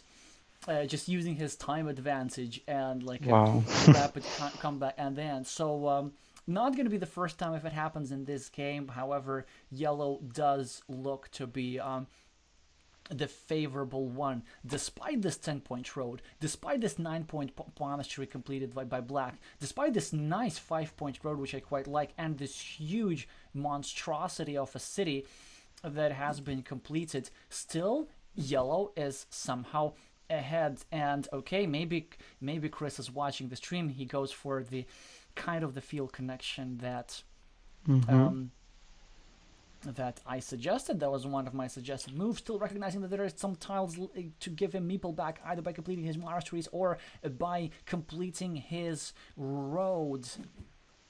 And Melvin just calmly takes 3 points. So you don't consider any any other situation? Yeah, no. Yeah, interestingly, so now Chris, just Melvin keeps quick points. That's just no need to think at all. I was actually a bit surprised. I thought I'd expect maybe Chris to first of all get his meeple back and then use one of the 1, 2, 3, 4, 5, 6, 7, 8. Okay, there's one only curve remaining, but still, one is not zero. Maybe a better move would have been to take a meeple back, connect to the field, and only then connect to the field, because the field connection alone is not going to be enough. He's just too Exactly. much down. He's Yeah. just too much further down, and this is why just Melvin's going to keep making one more points. Quick points. 9 quick points, but real quick. 3 points, 3 points, 3 points. 9 quick points. It's like a small field. I think again, many people tend to underestimate the power of quick points, as we saw earlier today in the game of Jose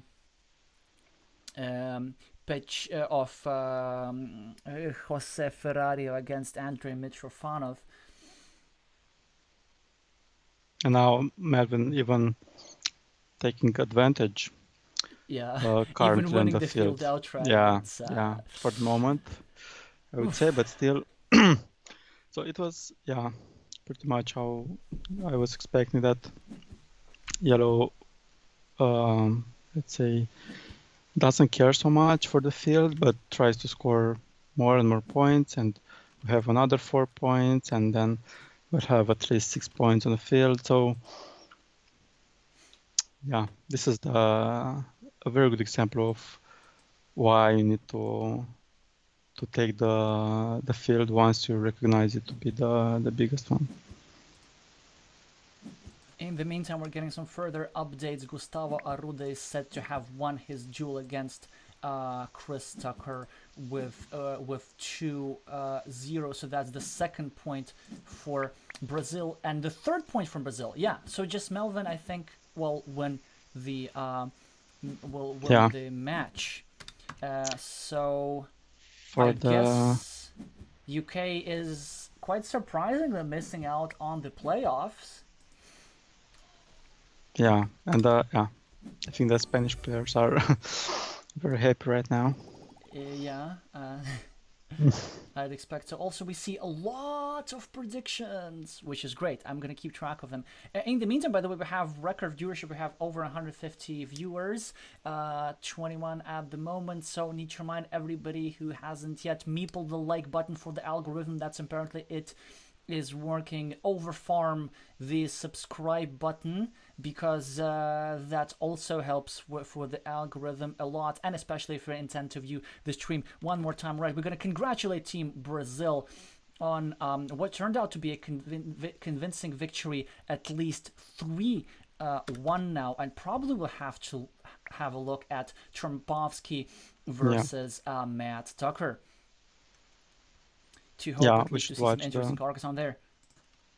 By the Mhm. way, I'm always like with I think Marian, we've even managed to beat the record, because when your brother came on stream, these were always my highest viewer streams, and this one also happens to be one of the highest viewers, maybe even slightly more. We'll see at the end. So this must be some sort of Curcan factor. Yeah, I'm glad to hear that. Yeah, so if you don't mind, I would definitely like you to have here again how much you will get from each like. Daniel is asking. I don't know. How do you measure positive emotion? Like in the number of serotonin molecules. I'm not sure how I can give you this answer to you. It depends. Yeah. If you're asking how much, literally, no, this channel is not monetized, and maybe, well, I'll consider that in the future, but it's not possible at this stage. However, I mean, growth is important for several reasons. One is obviously there will be more viewership, more people in the competitive in the competitive Carcassonne scene. That will be amazing. I know some of, maybe streams not so much, but some of my videos have been found by people through the algorithm according to the stats. It would be great if we could do something like this for our streams as well. But then another thing is that once you reach a certain threshold of subscribers, YouTube opens more options for you. For example, it allows you to treat Come on, you have to be kidding me. Who blocked me? It's either Matt or Trump. You have to be kidding me. No. Is that... Oh. No. Or is that... No. Maybe that's just a glitch. Oh, come on, guys. What did I ever do to you? All right. I don't know. How do we do this? Do we create another account or something? Is it possible? Okay, is it possible? I'm gonna see if it's possible to view it in incognito mode or something. Or other than that, we're just gonna drop. Yeah, I think you can view it as a visitor, right? Or I think so, maybe. Yeah. Okay. I'm just gonna need to share a different screen. yeah, but these players are really taking their time to play. So it's only the second game, and the first game was tight. So I expect this one to be as well. Okay, now I'm gonna just change the screen share because I already have it open. The only problem is that it only allows you to view in the view design, but at least we will be able to view it somehow. Okay. Yeah. In the meantime, okay. Yeah. Yeah, in the meantime, I wanted to describe a little bit the situation. Oh yes, please. The second game, yeah, apparently the yellow player from UK is or has more meeples blocked, and it looks like the Brazilian player is really fighting for the field.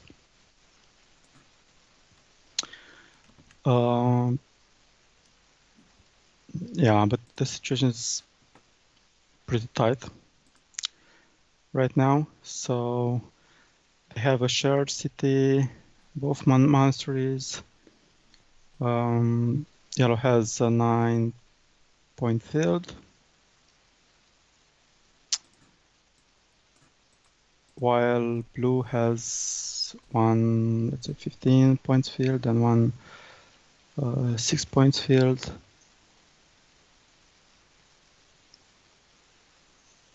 Yeah, but yellow having the meeple advantage. And also yellow appears to have a field of his own that is not connected to everything, just a juicy 9-point field on the right. Mm-hmm. So yeah, please keep commenting all the game. All I'm thinking about is like which one of the two players blocked me. Well, it's easy to see, right? So if you go on the players' pages, you will see which one of them, like you'll see their status, if they're online or not. Oh, okay. Well, anyway, I can do that But after. yeah, Actually, never mind. don't focus so much on negative emotions. Okay, so the first game was won by Matt, right? I think By so. 3 Yes. points, I think. And Are we in the second game or in the third? I think we're in the in the second. second game, yeah. Okay, that's what I like. I mean, I know Matt typically takes his time. Oh, by the way, speaking of games, we talked about like this fieldless win conditions, and speaking of games that went that way, there was a very interesting one when Greece was playing UK in one of the group rounds in the European Team Carcassonne Online Championships. Matt was playing the one and only Pantelis Litsardopoulos, the two-time world champion, and actually Matt won by a few points despite Pantelis having the field for 13 cities and hence 39 points, and Wow. Matt having 0. Wow, so it means that, yeah, Matt completed a very big city. Otherwise, I cannot explain it. No, really, no big cities in that game. Just kind of quick points, some or monasteries, or just the just usual, just hustling, really. or just closing all the cities from that field, which will bring you +1, +1, +1. Yeah, kind of. All right, we have updated predictions. Yeah, unfortunately, I need to update the prediction after the UK has been eliminated. Yes, I think so.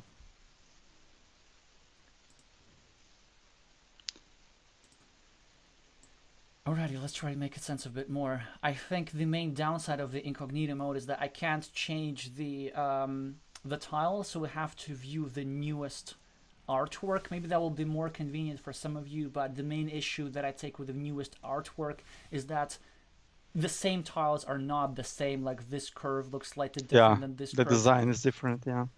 and it just makes But tile counting so much harder. yeah, I don't know why I like this design more, and yeah, I use it also in online games. So yeah, because in the real championship you will play with this new design. So I'm afraid I will not count as well if I train with the last design, and I will play the official ones with this new design.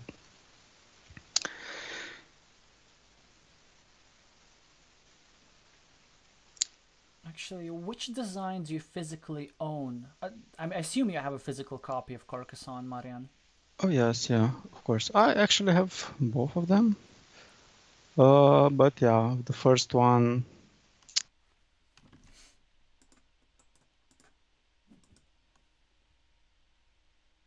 No, Meeple. I mean, maybe that's the correct move. I don't know. I didn't make sense of the position, but my first instinct, I want to see Meeple at the monastery. But then I guess Matt must be saving these Meeples for something. Because like it's either that 6-point monastery or that 6-point field. 10 tiles remaining. Yeah, well. Yeah, you were saying, Marianne, about the designs.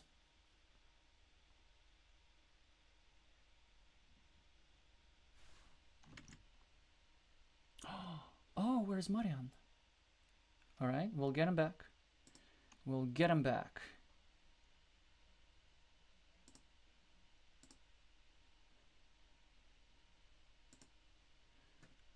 But then without Marian here, I will have to...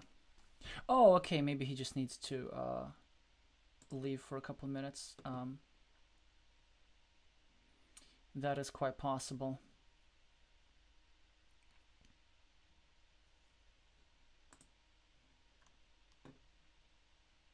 Oh, okay, yeah, he'll be right back.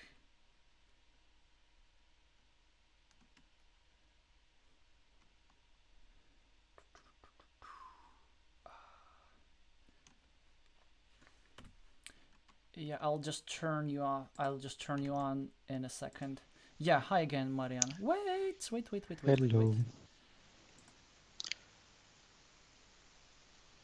Hello. There's an very... Oh yeah, there you are. There you're back. Okay, yeah. I was saying that I like to play better with the new design, but I have both, yeah, copies of Carcassonne, and I stopped playing with the previous one.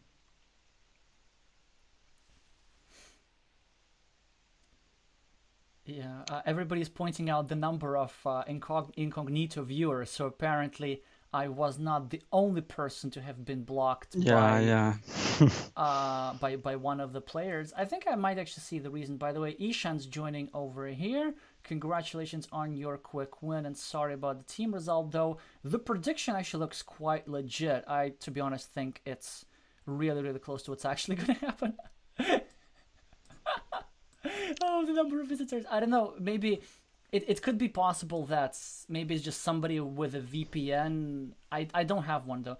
It could be somebody with a VPN and then just a new visitor is generated. But it's still quite fun to observe. I assume could be quite distracting to the players because this means that they don't even get to see logs if if a tile was discarded. Oh, okay. So yeah, I assume we watch a very selective player at least. Yeah. But yeah, at least the streamers you should unblock if you did so. Right. Well, in the meantime, I can see why blue is in the tank here because it's quite hard to place this straight line. Maybe blue is considering like to place this straight line over here to make it harder for yellow to connect these two fields because blue does want to score twice for these two cities. So Marian, I think one of your main strengths as a player that I've observed by watching your games is that you seem to be able to extract value from seemingly useless tiles. Like you always try to accomplish at least something.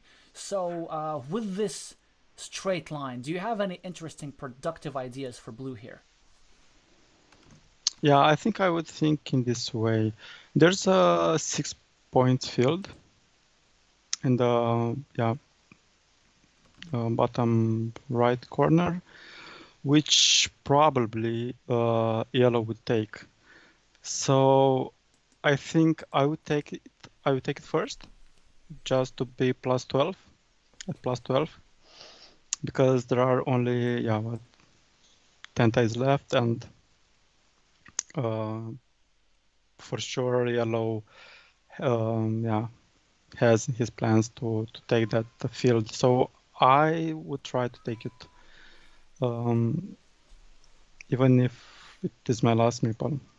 I think overall is let's say the optimal maximization of points. Great point over here. So you talk about defensive point scoring just so that your opponent does not get on that field. And also towards the end of the game, we see that a lot of crossroads are out, so there may be not going to be that many opportunities for quick points. And if blue listens to your suggestion and drops a meeple on the field, he will still have actionable tiles. I think there's one curve, 1, 2, 3, 4, 5, 6, 7, 8, one curve remaining that he can place next to his monastery to get one more point. And then with any city tiles, he can just continue his cities, either complete the connection over here or just add a couple of caps. Oh wait, that's a shared city. Well, really just over here. Yeah, exactly. So probably he now counts which tiles are left and tries to see in which combination he will maximize his score. Interesting. He has placed it there, but not meeple it. Maybe he like wanted to constrict it a little bit, hoping to block this field later and then bank on some quick points. Now in the meantime, we see Matt quickly trying to start a 6-point city. Well, will he get it? Well, we don't know. So Matt could now either take that 6-point city field, or instead he chooses to complete the connection, but he won't be able to because I suspect that blue will immediately block it off. 1, 2, 3, 4, because this is the last starting tile, right? Yeah, I don't think it's really a block there, putting the straight road next to yellow cities. I think there's at least 2 tiles left which complete that city. Oh, but then it was a reduction though, because there were Yeah, still it two. was. Yeah, of course. It is limiting the possibilities of closing it. For sure, you have to put it there. Oh, there we go. So you're gonna go for the big points. Matt is trying to snatch off this big city. 1, 2, 3, 4, 5, 6, 7. So there's one triple city remaining at the very least, but are there any triangles? 1, 2, 3, 4, 5, 6, 7, 8, 9, 10. No. So that's a 50-50. Will that be sufficient? We don't know. Well, actually, maybe Marian, you do because you've counted the points already. But does he really need it? I think so, right? So he played following the winning condition. Yes. Because now, oh no, he didn't take that field. Okay. Yeah. And now he's in a predicament. He kind of wants to take these 4 points, but then this 9-point field will be open for their opponent. And so instead, yeah, he chooses to take a field just so that his opponent doesn't. Matt draws the stuff. So I guess we can congratulate the UK because I think this will be enough for him to win the game. And he's going to get 4 more points because he won another coin flip. Yeah, so congratulations on that. I guess he realized that he had to risk when he had to risk. And then this makes things maybe a little bit sadder for us because we don't get to watch a decider game, but I'm pretty sure that for everybody who's rooting the UK, that makes you happy. So Matt is looking for points. Obviously, there's just this. There's just a 4-point city on the left.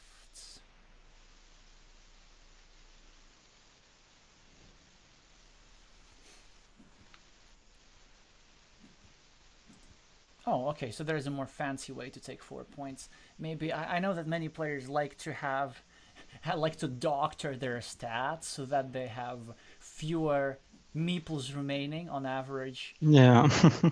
I'm usually the opposite. I actually, because there's the thing, it's quite addictive. The little dopamine burst from completing a feature. So Yeah, hence, me hence too. the quip So points. I would have preferred to close that city, but unfortunately, I think he was at +1 point before that move, right? And I think it didn't matter where he placed it, but let's see if I'm not mistaken.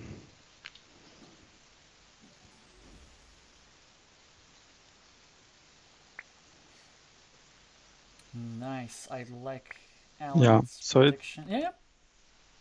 Yeah, so it was the winning condition for the yellow, so which he detected in time and went for it.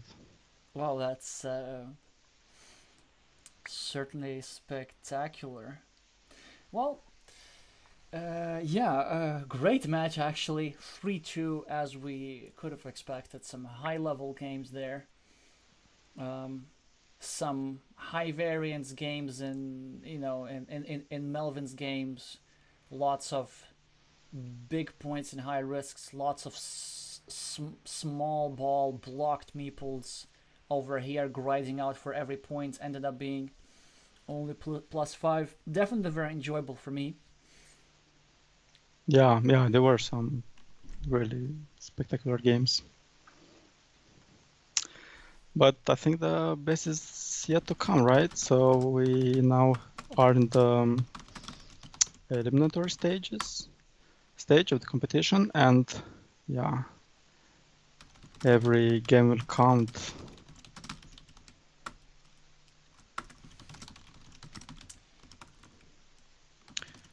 All right, there's so many predictions coming in that I'll just look through the chat history a little bit later, and then I add everybody to my list, and then I'm gonna show them all on my stream. But in the meantime, I think we could just look at the tournament table and try to make sense of who's playing whom. I guess we have to congratulate Spain on the outcome of this match because Spain get to, for the first time, qualify to the Yeah. playoffs of the World Team Carcassonne Online Championship. Yeah, and congratulations to both teams. Yeah, UK and Brazil for showing us great games. Yeah. When I had Dan on stream, the captain of the UK team, he told me that their ambitions were to win the World Championship, which I think was quite doable. So maybe that's not quite the result that they wanted, but at least they can be pretty sure that it was good content for us. So I'm thankful for that. All right, let me just change up the. Um,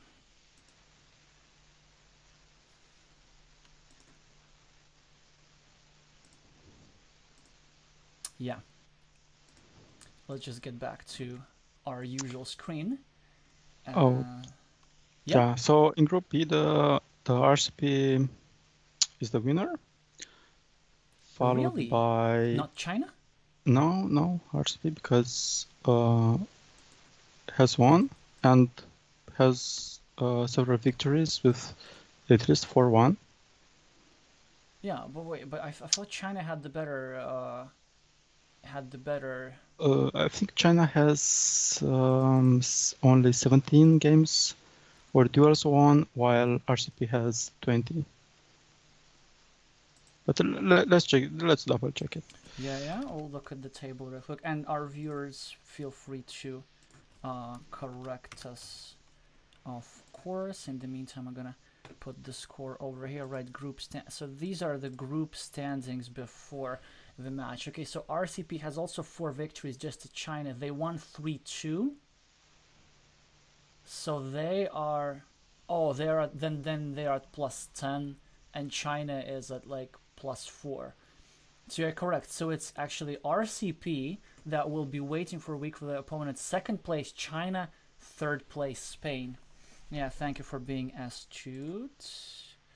Yes. Alrighty. Yeah. And an amazing comeback for RCP because after 3 weak games, they still didn't have one single victory. So yeah, after that they just won almost all the duels. All right. So I guess how shall we take a look over here?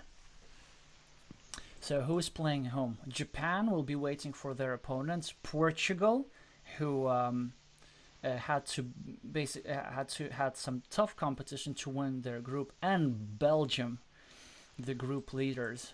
So for the first match, third group B, so we're gonna have the Spanish-speaking duel, Chile against Spain, and then the North American neighbors of Mexico and the United States.